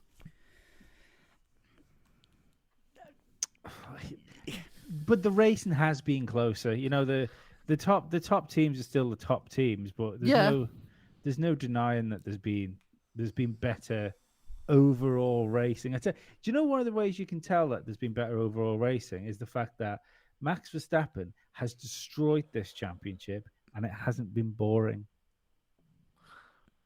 No, he's won. Is it his 12th, 13th win now? Yeah. Something like that. So he's going to break the record, isn't he? Quite likely. He's got four races to win, like one more race or something to break the record. I think he'll win all 4 races, to be fair. If nothing goes wrong. Right, for him. I'm noting your predictions down for the remaining 4 races of the season now. Hey, just because I think it doesn't mean I'm going to vote for it. Don't forget, I do fan fiction when it comes to predictions. When Vettel won his world championship in Japan, and the final race of the year, I think that year was Abu Dhabi. I think he spun out at the first corner and had a damaged car, and then struggled to get back to the front. That was one of the most interesting Abu Dhabi Grand Prix we've had. Mm-hmm. It's always more interesting when somebody's coming through from the back. Same with when Seb won his championship in Brazil as well, when he was tagged on the first corner. Yeah. It's a good race. Yeah. And now, unfortunately, we have to talk about Lance Stroll. Great start. Yeah. What a start. Yes. Yeah. Absolutely blitzed it. I mean, he has been handy-ish in the wet before. Yeah, he was pretty good. I mean, what a start! It was 8 cars he overtook or something at the start. Something ridiculous. Yeah. He's feast or famine, false isn't start. he? In the wet, he's either brilliant or in a wall. He was very nearly both. Yeah, there's very little in between with him. There's never a kind of alright-ish drive in the wet. It's good or it's terrible. Yeah, brilliant start. He's in the wall. He was so close to that wall. Never have I heard you sound more like Murray Walker than that moment. Because of the impression or the fact that it just didn't make any sense. Both. Column A, column B. Yeah. Brilliant start. But fantastic for Lance Stroll. But I don't know, his tyres must have gone off towards the end because he finished behind both McLarens. Yeah, he was getting past quite a bit late on, and I think his tyres sort of dropped off with about 6 or 7 laps to go because he just started dropping back, and I think they'd missed the window to bring him in for a fresh set when there would have still been a chance of points. But as we discussed earlier, nobody knew exactly how long the race was going to go on. No, that's the point. Yeah. And also, we didn't know how long the intermediate tyres were going to last until they didn't. Yeah, it might be 13 laps. Oh, it's 7. And then Seb goes and gets full race distance out of him, just about. Or what passed per race distance. He did.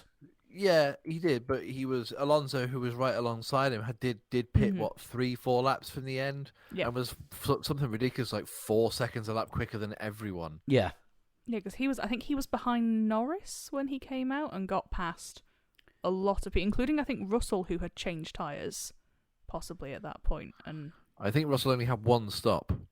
Was he later?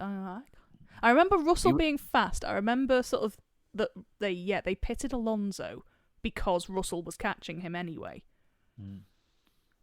It could have been that Russell held on to his tyres. We've got Mercedes next anyway.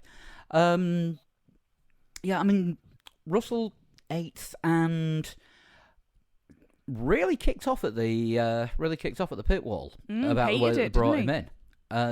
The double stacked, and he wanted to come in on the next lap because he thought he was going to lose too much time. He was right. Well, the Inters were that much quicker that he would have lost that time anyway. Alonso didn't. Alonso did. No, Alonso made a net gain, didn't he? He overcut people by coming in a lap late. No, he pitted twice. That's how he manages to get up to where he was.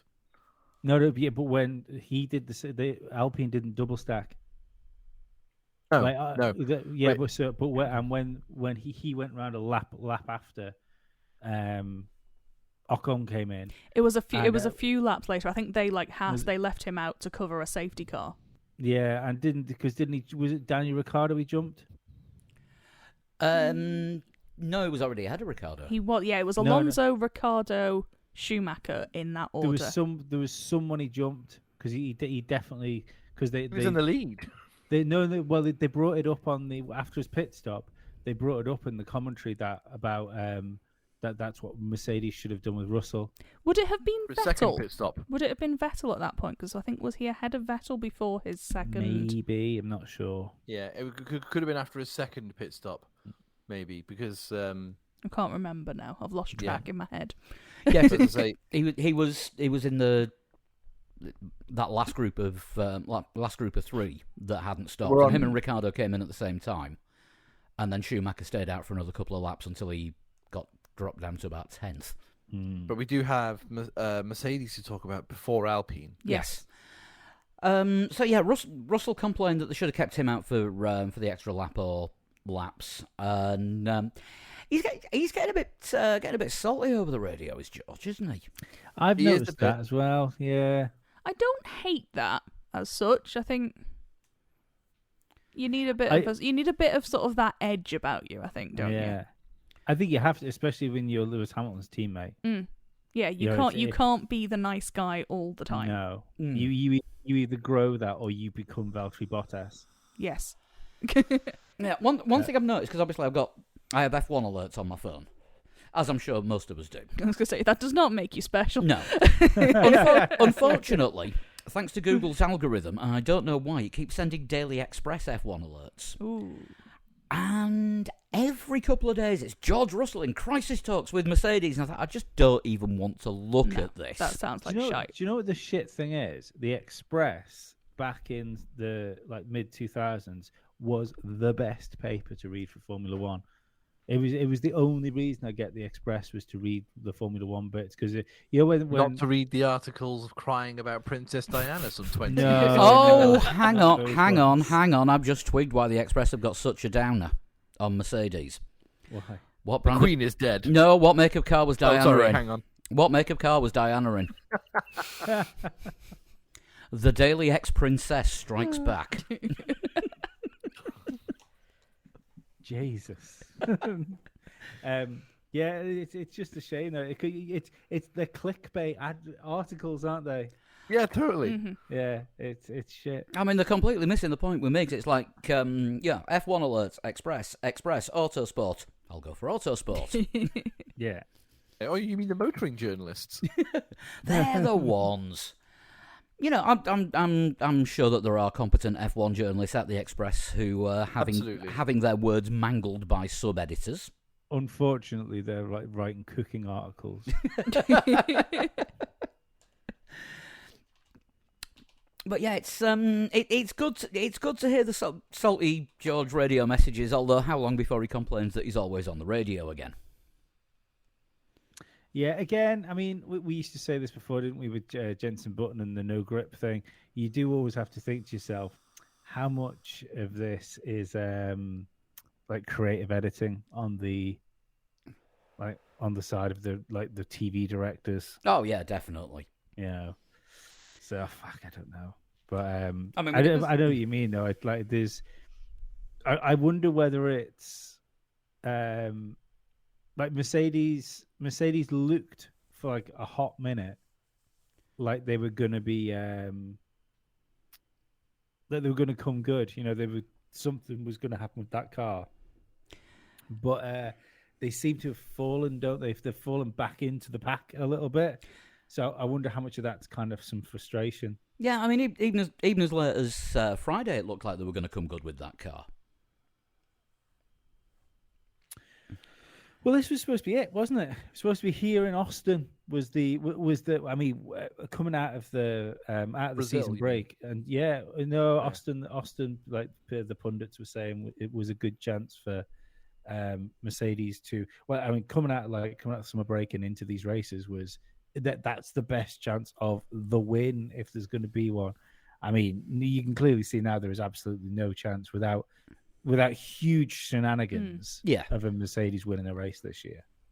Yeah, it doesn't appear to be, does it? There's been a few false dawns for Mercedes, and allegedly they still don't know what route they're going down for 23, whether they switch to the philosophy that everybody else has gone with high side pods, or they keep their really low floor pod, which is what they've gone for this year. The deflated Dalek. See, that in itself is quite alarming, isn't it? Because whichever one they do, there's a lot of work to do. If they haven't decided yet, it's going to be a problem. What's there's a team manager's name, not Ron Meadows, I can't remember his name, but somebody has said to the press this weekend, so we've unlocked it. We know what the problem is now. And how many times have we heard this throughout the season? We've unlocked it. We know what the problem is now. We know how to fix it for next year's car. We just have to decide what direction we take next year's car. That just says to me like they haven't solved it. No, that does not fill me with confidence. I mean, you can know what a problem is and not know how to fix it. Yeah. Yeah. But knowing what the problem is and knowing how to fix it, but not knowing how to go about fixing it. Yeah, that's a problem. They can do one of two things, but we don't know which is the right one to do. Well, in that case, do you fully understand the problem then? Or is it a case of, we know what the problem is, but putting the fix in is going to lead to more problems in other areas that we'll need to sort? I mean, to quote Paddy Lowe, it's very complicated to make an F1 car these days. Facts. Excellent. Very good. Yes, well done, Paddy. Moving on to Alpine. Fantastic fourth place for Ocon. Yeah. Yeah, what a drive.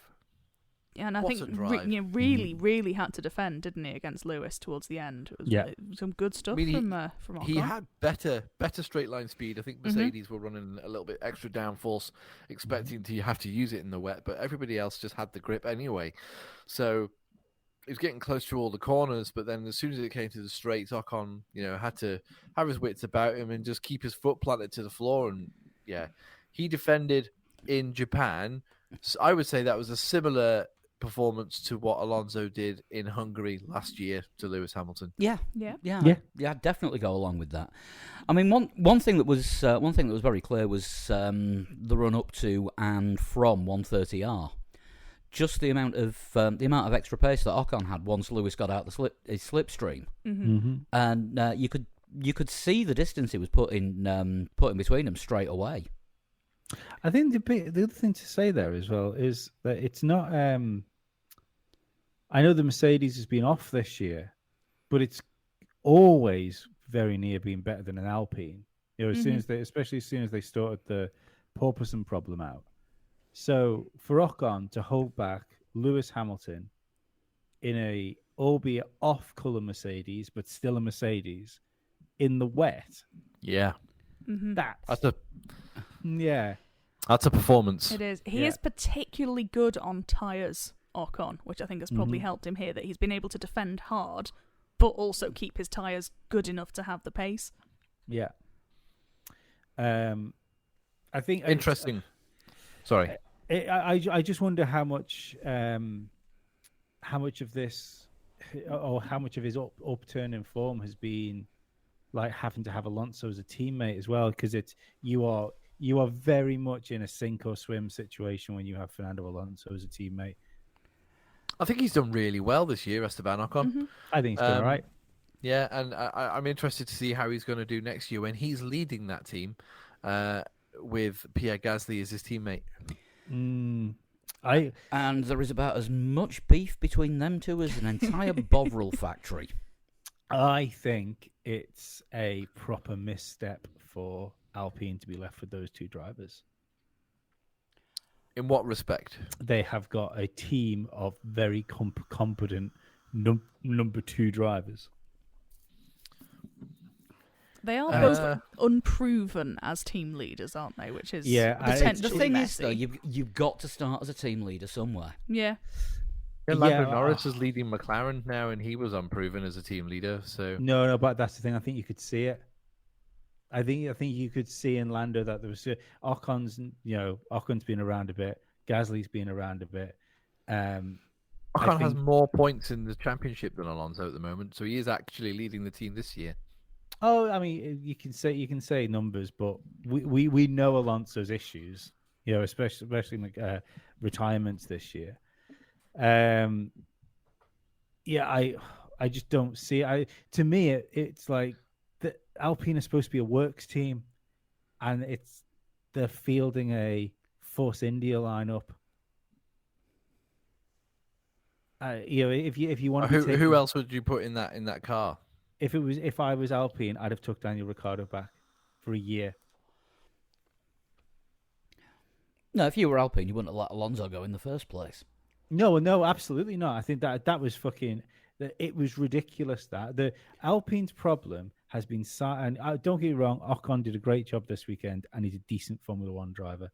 Alpine's issue was signing Ocon too long, too soon. Because they nailed him into this massively long. Well, I don't know. I think he's probably going to end up being the team leader. Yeah, but and he is anyway. And that's probably what they were thinking when they signed him up. So what would you have preferred? Would you prefer it right now? Would you prefer Ocon and Gasly or Fernando Alonso and Oscar Piastri? Probably Piastri and Alonso, given the choice. Yeah. Well, you see, you've got two things there. You've got a young driver, which you can see what's going to do in the future. You can kind of see where Gasly and Ocon's ceilings are going to be. Alonso. The problem is we don't know where Gasly's ceiling is because he went to Red Bull, a car that really didn't work for him because he was driving a car that was suited for Max Verstappen. He got booted back down to AlphaTauri, and then he's been doing really well again. And he's been able to break out of the Red Bull meat grinder and will drive for, despite the fact he was already contracted to drive for AlphaTauri next year. Yeah, and he's going to be able to. A bit of a fucking cliche thing to say, but he's going to be able to spread his wings at Alpine and be Pierre Gasly. Not. Do you see him as a future world champion? I don't know, to be perfectly honest. It's difficult to say. What do we think of those two, Gasly and Ocon, from like a driving style point of view? Because we're just talking about Ocon being sort of good on tyres. When he was at Force India, he was with someone else who was very good on tyres, and that car worked well for both of them.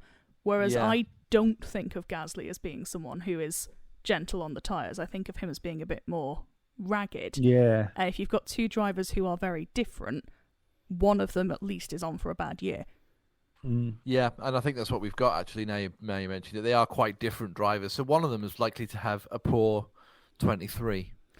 Yeah. Or both of them, if they end up coming up with a car that's a compromise for both their styles and it doesn't really suit either 100%. Just want to interject here. Just thinking back to something that I said when Renault, signed Ocon to this mammoth deal. And I think I seem to recall myself saying, I wonder if they're doing this out of pure continuity reasons, just in case Alonso throws an Alonso and buggers off. Yeah, but you're almost right. But the thing is, Alonso didn't throw an Alonso. Alpine fucking dropped it. Alpine completely dropped the ball. Didn't fucking appreciate what they had as far as Alonso in the team goes, and didn't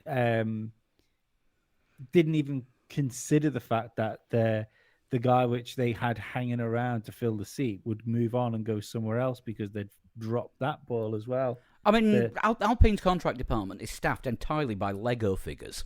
Mm-hmm. They've generally Sorry, go on. I was going to say, they've generally not done well with the contracts anyway the last few years, have they? And that the seat that Ocon got probably was penciled in for Hubert. Mm-hmm. Obviously, we know how that played out. So they get in Ocon, they have to give him a longer deal, at which point Guan Yu Zhou ends up buggering off somewhere else because he came through their academy and they didn't have a seat for him.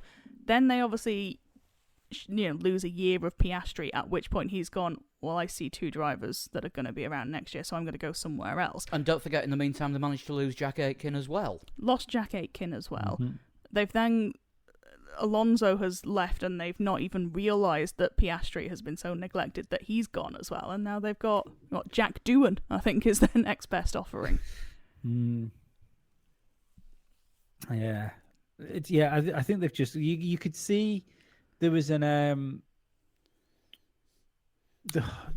Did you hear Otmar Shasnaf? No, I can't say Otmar is fine, I'm the same. Yeah. Good, innit? To be fair, I don't think you're going to be talking about Otmar Smith. No, I know exactly who you mean when you say Otmar. When he was asked about his driver lineup, he said, "Well, we've got drivers with speed and youth, and experience, and the alternatives didn't have that." And you go, what a fucking underhanded fucking jibe to do about you were willing to take McLaren to court for the youth part of that thing that you now don't think is any good. And fair enough, Alonso is the oldest guy on the track, still one of the best drivers in the world. So it just came across as for Otmar's always come across as maybe one of the slightly somber but approachable level. Yeah, I mean, don't forget Alonso's rubbing it in even further by going to the team that have not long binned him. No, but Alonso didn't go. They fucked it. There is no. I assume Aston Martin approached him and he was like, "Well, I've got a better offer here. Fuck it, I'm off." Yeah, if all it would have took was Alpine to give him a 2-year deal. I think that's all it would have took for Fernando Alonso was. He would have rather a 2-year deal with Alpine than a 1-year deal. And the kick in the teeth there was as well is they were offering him less money for a year than they were giving Ocon, and if you're going for fucking driver caliber and what that guy can actually give to you back, if you give him a car which doesn't blow up every race, that does not work. If you can hear a bell in the background at the moment, Dizzy's got a cat It toy. sounds like Santa Claus has just arrived. Depends how you're spelling claws. Yes. Yes, Dizzy's found a cat toy feather with a bell on the end. He's taking great pleasure in absolutely nailing it. So Alonso's performance in the race. Yeah, fairly decent. Yeah. I mean, he definitely did well. Made the most of that second set of tyres. Yeah, like you say, came out from his second stop in about 11th. Mm-hmm. Yeah, worked his way back up to 7th and was just over 100th of a second away from getting 6th. Mm-hmm. Yeah, he was right alongside Vettel and was actually ahead at one point, but the Aston Martin just had a little bit more straight line speed, which is strange because Mercedes powered cars don't seem to have a lot of straight line speed at the moment. But yeah, is it the worst engine on the grid? I mean, they're all pretty even, aren't they? You know, it can only be a few kph here and there. Yeah. Yeah. We'll see what happens next year as to how far Honda are ahead now. So having walked away from Formula One, developed the power unit whilst they're not in Formula One, and then rejoining Formula One again. You know, that's where we asked for an engine freeze and we've frozen our engine. It's just a different frozen engine to the one we had last year. Frozen 2, let it go even harder. Oh, we can't. Yeah. Do you think there was like the guy that had to like make the call to pull like the whoever it was on the board spoke to one person, like said, yeah, we're pulling out Formula One. So he had to go, He told everybody. He went through all that shit of like, yeah, we know it's stupid, but they want to pull out and stuff like that. Do you think when he went to the board and then they found out how well Honda did last year because they weren't paying attention, they then bollocked him for them pulling them out of Formula One? Potentially. It sounds like a slightly Honda way of doing things. Honda will always be an enigma in F1. How they can get things so right and so wrong within minutes of each other. It's crazy. It's crazy. Yeah, we've got the most powerful engine on the grid. We're leaving. We're not leaving. Are we powerful? If we're shit next year, we're going. Oh, we're staying. If Honda paid Red Bull's catering bill, would it count towards the salary cap? Power units don't count as part of the. There you go. That's the answer to all of Red Bull's problems. Get Honda to pay for the food. Yeah, it's a funny thing that they've kind of had. They've been involved in 2 World Championship wins in recent memory, and kind of not got any credit for either of them. Yeah, because I mean it was all Honda money that went into the building of the Brawn. Yeah, and it was when you think of like the horrible fucking Earth car and stuff like that. It was back then. Engine power was never Honda's problem. Yeah, it was the car that was letting that car down. So you got to think that Brawn would have probably still been handy enough to win that championship with a Honda engine in the back of it. How different that would have been if Honda would have still been in then. Yeah, I mean, of course, Honda's exit in the last race before then, it was on fire. Yeah. In the pit lane. After the race. Yeah, it was.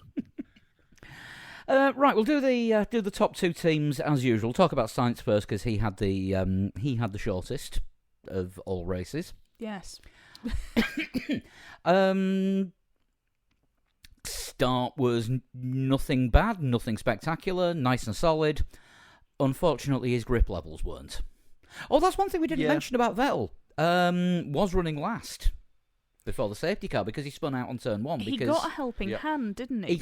He got nudged by Alonso because Alonso couldn't see him because of too much spray, and Vettel had 2 wheels on the grass as well. So they crossed the start line together and the finish line. Yes. But Sainz just hit the brakes and all the grip just went. Yep, see ya. I'm on top of the water now. I'm a boat. I don't think he even hit a brake, did he? He just hit a river going across the circuit, looking for a bit of extra grip to try and get a bit more traction, and just went and it wasn't the there. Wrong. No, there was no traction where he went, and he just went sideways and then into that barrier. Mm-hmm.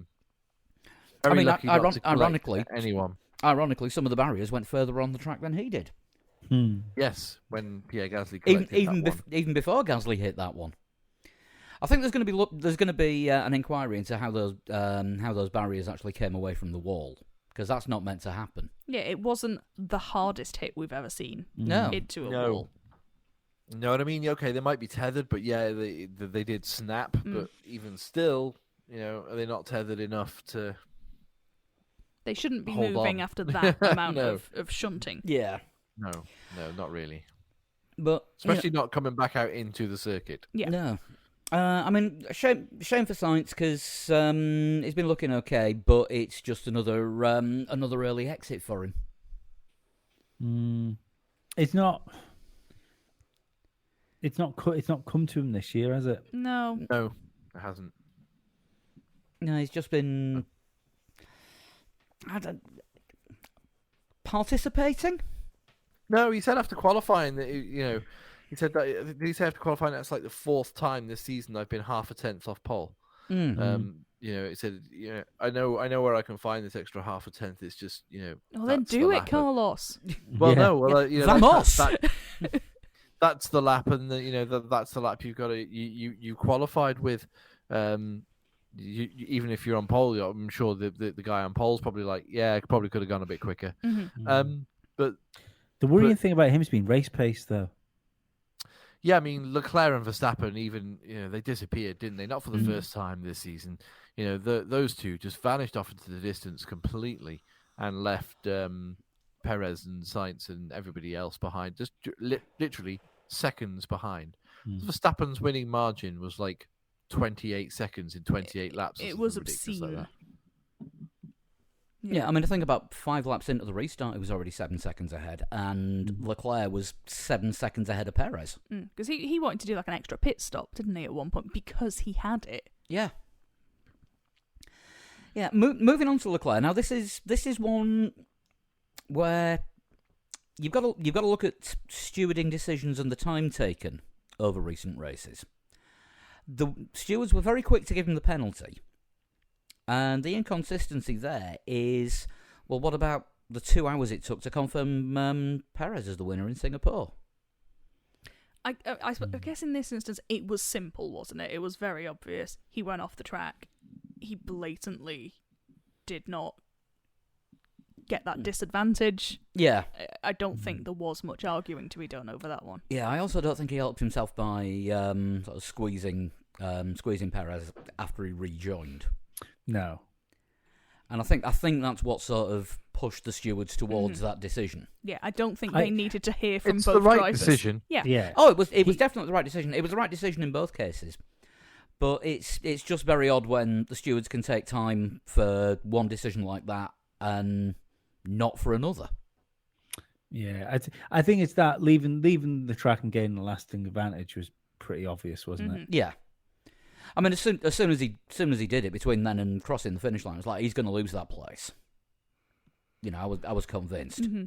Yeah, pretty much. I was the same. As soon as they said that, oh, you're gonna have that, it's been noted. I was like, yeah, they'll put it under investigation, and then after the race, he'll get the penalty. And then it was I think it was more a case before, of, wasn't it? yeah, please do it before the podium. Yeah, it was as the interviews were taking place. Mm-hmm. Yes, I think, well, it was Johnny Herbert that announced it to the It drivers. was. He had a lot to say of importance this weekend, did good old JH. But yeah, Leclerc was definitely struggling with the tyres towards the end anyway, because Perez was all over him. There was about 3 or 4 laps before the last lap and the chicane where I thought Perez was going to get him, but It was just the pressure, wasn't it? You could just feel that mistake was coming. Yeah. From how close and how constant Perez was. But at least they didn't fuck the tyres up. For once. Not like our recording. It's recording. It is recording, I promise you. We just had a technical breakdown. I think... Bit like Ferrari. I was going to say, we managed to Ferrari ourselves. So yeah, I think you were talking about Leclerc wanting to stop earlier? Yeah, because Leclerc did want to stop, but they didn't bring him in. Yes, and I think as the recording stopped, I was talking about the fact that because Sainz wasn't still in the race at that point, they didn't have a dummy, so they didn't have someone they could bring in to see whether or not the tyre time was right. And when you've only got the one car left, you don't want to take that high risk, let's go a lap earlier, in case you ruin your entire day. So it was always going to be the safer thing to wait for the guy in front of you to go first and just follow him in. And of course, when that doesn't happen, you've got to make the best of whatever situation you get left in. Mm-hmm. Yeah, well, you can have a second car to help defend, can't you? Yeah. But obviously Ferrari didn't have that after lap half. Yes. Yeah. I mean, obviously that left Perez doing the wingman's work again, which, on the face of it, is great. But the gap between him and Verstappen... You know, I was reading an article today, and I think it was Autosport again, saying he's got 4 races to prove that he can get close to the race pace, because if there had been a Sainz there, I think, you know, we might not have been seeing a Red Bull 1-2. He's signed up for next year, isn't he, Perez? Yeah, he's got a contract. Yeah, so it's not like he doesn't need to you got to get on the pace, otherwise you're in trouble. No, not really. Just I suppose as well, two years, wasn't it? Yeah, his job contract? his job is to take points off Ferrari, which he did this weekend, and he did last weekend when his teammate couldn't win. He won, Correct. and so he's done his job perfectly. Yeah, I suppose it's also difficult, isn't it? Like, well, there's always that thing of saying, "Oh, well, wouldn't it be great if Perez was closer to Max?" But if you're Red Bull, and I don't get me wrong, I know Christian Horner has said that they'd like him to be closer to Max. I get that. But it does solve a problem, doesn't it? It does. It does make that internal team management situation very easy because you don't have two title contenders. They've gone quiet again. No, I've clearly just stunned them. Every time there's a silence now, I just worry that we've broken down again. No, I don't. I don't think you can put Perez in a situation where he's going to challenge Max for race wins, because Red Bull know which side their bread's buttered. They know it's Max Verstappen is their golden boy, and perhaps in Mexico, if things are going their way, they might be like, "Oh yeah, Perez is going to win this race. Max, you need to come in for another pit stop." Well, I mean, broken. Yeah, the title's done now, and the constructors is all but done. I think the only issue Perez would have with the dream of the Mexico win is Max breaking the win record. Also, Max is ridiculous in Mexico. Yes, yeah. Also an issue for Perez. Yeah.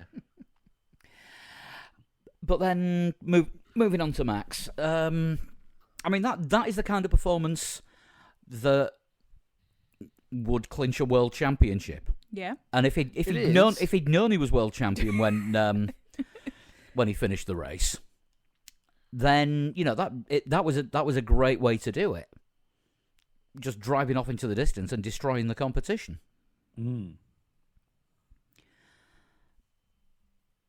It's the best way to do it, isn't it? At the same time, as much as we complained before about how fucky the decision was when the FIA was like, "Oh yeah, you are actually champion, Johnny Herbert. Do you want to tell him?"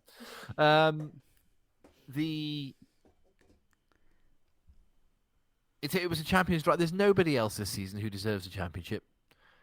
Ferrari don't deserve it because they got things wrong consistently. It's the only thing they have got right is that they get things wrong. Mercedes weren't even close with the car. No, Mercedes haven't been close enough. The only person who deserves this year's World Championship is Max Verstappen. You can't look past the guy, for this year's championship. Controversial last year, yeah, okay, fine. I mean, he still deserved to win it because he was in the fight right up until the very last minute. But he, sorry, I just realised I've just broken my own Twitter there, haven't I?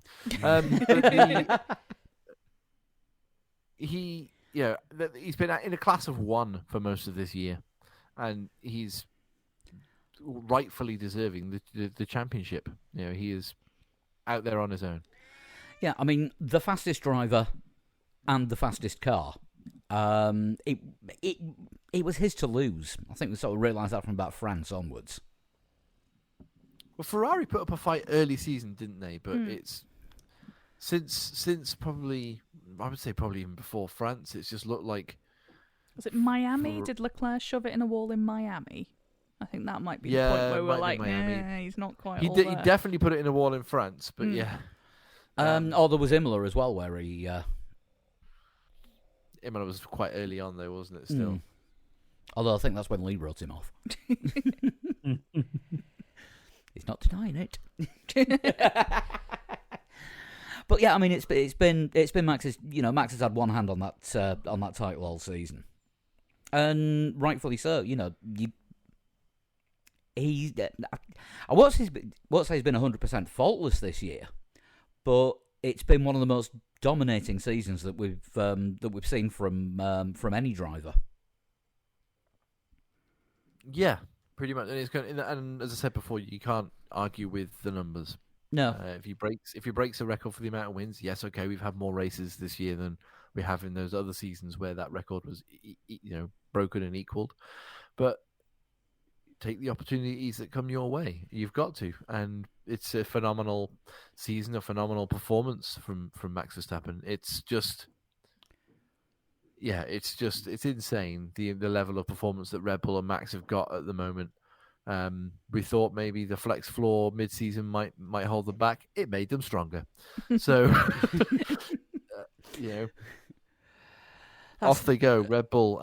There's a little bit about this cost cap thing. I don't think much is going to come of that, if I'm perfectly honest. If they've broken the cost cap by like 20 million, then yeah, you'd have a real argument that, oh, hang on a second, that's a clear overspend. It's like a couple of $1 million by the sounds of things. And at the moment, they're blaming it on catering. So Yeah, We'll it sounds like something they're going to pay an accountant out of and a different account to make go away. Yeah, possibly. Yeah, or something along those lines. It's not going to be. It's not going to drag on for ages and ages and ages. Worst case scenario, maybe they get some team points deducted from last year's championship. That doesn't matter because they finished second anyway. Yeah. So it's hard to see where it goes from here, isn't it? Really, the rest of this season and probably into next year is looking like Supermax all the way. Mm-hmm. Yeah, I think we're into the second generation of multiple Red Bull wins. Yeah, it is the Verstappen era now, I think. Until someone comes with something more adventurous. Do you think it has to be a Mercedes? Possibly. I mean, I don't know. Ferrari have not shown a consistent threat, have they? They've brought a fast car, and they don't know what the fuck to do with it. Every time Ferrari have been close since 2007. Mm-hmm. Oh, they haven't been. No. But I don't. Again, obviously it's that part of the show Ali likes to bag on Leclerc a little bit. It's not just Ferrari, is it? You know, it takes two people to fuck this championship up in a red car, and Leclerc is definitely the other half of the fucking up. Yeah, he's made mistakes. Ferrari have made awful mistakes. Carlos Sainz has made mistakes. It's why Ferrari aren't quite there yet. Just to let you know, Paul, I can hear that echo again. You might want to check that the app hasn't kicked in. I can't hear anything. No, it seems to be working fine. Good. Joys of technical difficulty. Oh wait, is it a Ferrari app? It might be. It's still. Oh god, it's gone red on the screen. Yeah, it could be. It's still recording. We're still working fine. That's fine. Good. Yeah, Mercedes are probably, I don't know, it depends with the philosophy of their car. Like early doors, they were saying that they believed that this, given the restrictions that would be placed on teams for 23 and even going into 24, the guys who are going with the high side pods might find themselves a little bit restricted with what they can do aero-wise, whereas Mercedes could unlock even further potential past that. So they were thinking long-term. That could honestly just be spin. To make it sound like, oh yeah, we know what we're doing. We'll just have to see what Mercedes do for next year. 4 races left this year. I think Brazil might be the only other chance of a Mercedes win, but not if Red Bull are on the pace they're on at the moment. No one's going to stop them. There was an interesting thing. I can't remember where it was. I heard this. I can't even remember who was talking about. I know it was either the race or someone else somewhere else, but it was reputable people anyway. I think it might have been the race because I think one of them was Morris Hamilton, and they were talking about how the philosophy of the Ferrari car was, at the beginning of the race, people were like looking at it going, it doesn't, it looks like two cars bolted together. It doesn't. It doesn't look like it's going to work, and then it hit the track, and it was a good car. And they were saying maybe, given the fact that they don't seem to be able to develop the car, it could be the most Ferrari thing ever that they've built a good car by accident, and they don't actually know how they've built it. I mean, that would fit in with the Ferrari narrative for this entire season. It would do. I mean, and to be perfectly honest, though, if it wasn't for the fact that it was, like I said, it was Morris Hamilton, and I think it might be Andrew Benson that was on then, or so it was somebody else of note. Anyway, I can't remember, but it was one of those things where it sounded like if it wasn't two people that are so, like deeply embedded in Formula One, you'd go, oh well, it could have easily been like a flippant comment that someone on a podcast like us would have made. But for those guys to be saying that about Ferrari, I just thought that's fucking wild. Just the idea that they've thought, well, maybe they just don't fucking know what they've done. It genuinely makes a lot of sense, doesn't it? Because we know that car is quick, and yet they seem to just not be able to put even a half decent strategy together for it. Yeah. And they've sort of fell backwards from pace where they've had the fastest car on more than one occasion. Yeah. What tyres does it go best on? Round Four, ones? ideally. Ones. Yeah. 3 tyres if you're Ferrari. Talking of which, Rockstars and Wankers time.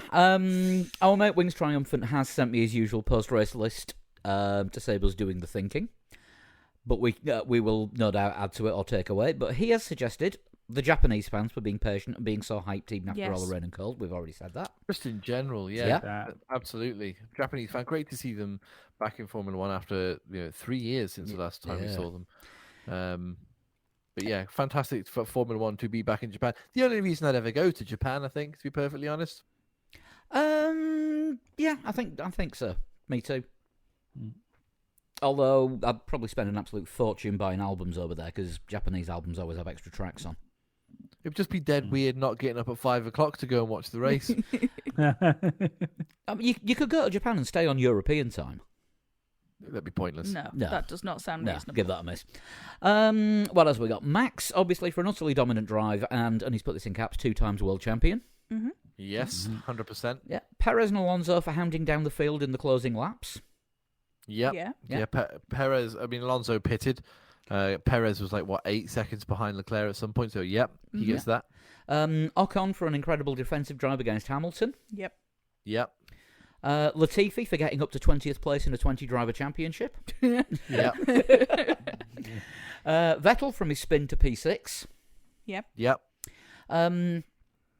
Every driver who called out the FIA for the horrible tractor placement. Yes. Yeah. But we, again, like Lee said before, we don't know if it's the FIA or if the guy just decided to go by himself. The communication is the key here.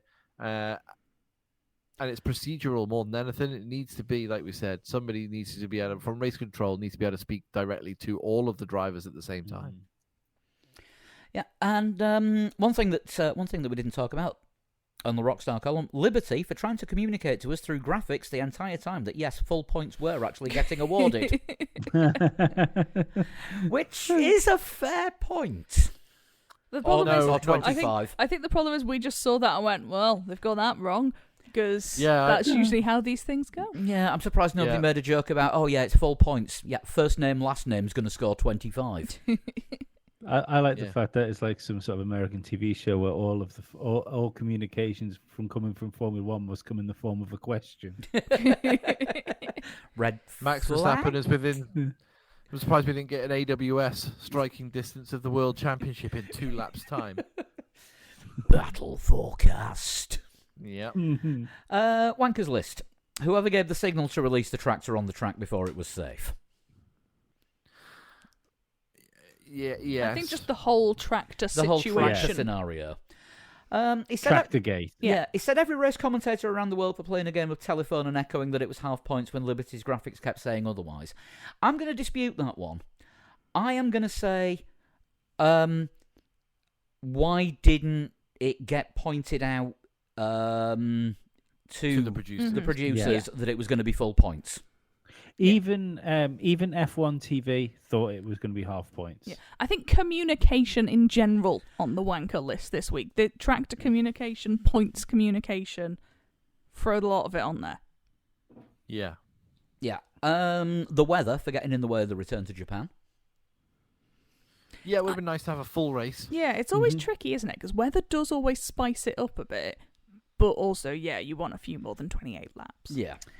Do you know what? I know this is kind of beating the same drum that we beat like an hour ago. But it's just because of what you said there, it made me think, isn't it shit waking up and seeing wet race, the track's raining, and instead of going, ooh, wet race, you go, ooh, is there going to be any racing? It's just shit. You want a little bit of weather can be a rock star. Mm-hmm. Yeah, it's got the potential. Another nomination from Victory 5, Wanker to Pirelli or the FIA or whoever's responsible for another egregious weather delay. We need to be able to race in the wet. Make better tyres that fix the spray issue next year. Yes. Well, I don't know that it's the tyre's fault. It's the car, isn't it, and the aero and everything else. It's the way they build the cars at the moment. So it's I think everything is what you're saying there. 50-50, yeah. That's what Max, Mario Isola was saying, wasn't he? You know, Yeah. we've been asked to design a tire that gets rid of the water. That's the wet. We've been asked to put a tire on for conditions that are less than dry. That's the inters. The fact that they work a lot better in wet conditions and are a lot faster is just coincidence. We haven't been asked to do anything different than what we've been asked to do. But that's the tire guy's going to say that, though, isn't he? Yeah. Well, yeah, exactly. That's exactly what I was gonna... No, but we've always had wets and inters. I suppose that is the thing. Maybe, Pirelli and F1 probably do need to have that conversation. Is this really what you want from a wet tyre? Yeah, F1 give them the instructions, they go ahead and do it. Oh, you've done it wrong. Stop telling us what you don't want, tell us what you do. Do you think it's the lack of a tyre battle? You know, because that makes whatever tyre you do, and I'm not massively into another tyre war because it's when you end up with like one tyre which is good for Ferrari and everybody else who's on it is screwed. Yeah, and it's not ideal. Or one that's vastly superior. You know, it's like, oh my god, the Mercedes is a really good car, but unfortunately, it's got Bridgestones, and they're fucking pieces of wood. But the fact is that if you've got a tire war, it doesn't matter whether it's your soft, medium, or inter. You have to make that tire the best tire you can possibly make, or you're going to get shown up by a rival company. Michelin, anyone? Maybe, yeah. I've got another Rockstar nomination. Oh. Kind of related to the race, but kind of not. Monday News. Yeah, we like news coming out in time. That's good. Yeah. And another one for Wanker. Anything that comes out tomorrow. Yeah, possibly. Depends what it is. Yeah, that's true. Well, we've done 2 hours and 10 minutes, not including the gap that we had for the absolute technical interlude. Our little red flag in the middle. So congratulations to Carlos Sainz for being the 2021 world champion. I'm sure the FIA will find a way of making that happen. And I'm sure Ferrari will find a way of losing it. Yeah. If you want to get in touch, old school email 3legsportwheels@gmail.com, at 3legsportwheels on all the socials, and if you want to flood our individual Twitters, we are at Sean Cowper, at Flood21, at A Total Shunt, and at Pablo100. Obviously, if you want to help us out with a pledge and a donation through Patreon, get the show a little early as well, and the occasional Patreon non-F1, just us generally talking bollocks show. We'll have to do one of those at some point. Maybe next week, because we've got a preview. It's only a preview show next week. Yes. Shall we agree to do a Patreon show now? Next week for our patrons? Maybe. It's dependent on us doing enough in our social lives that generates content. That's true. Hashtag content. You can go to patreon.com/3legsportwheels and donate from whatever your local version of a quid is upwards. I'm trying to find new descriptions for these and failing miserably. Just give us money, you pricks.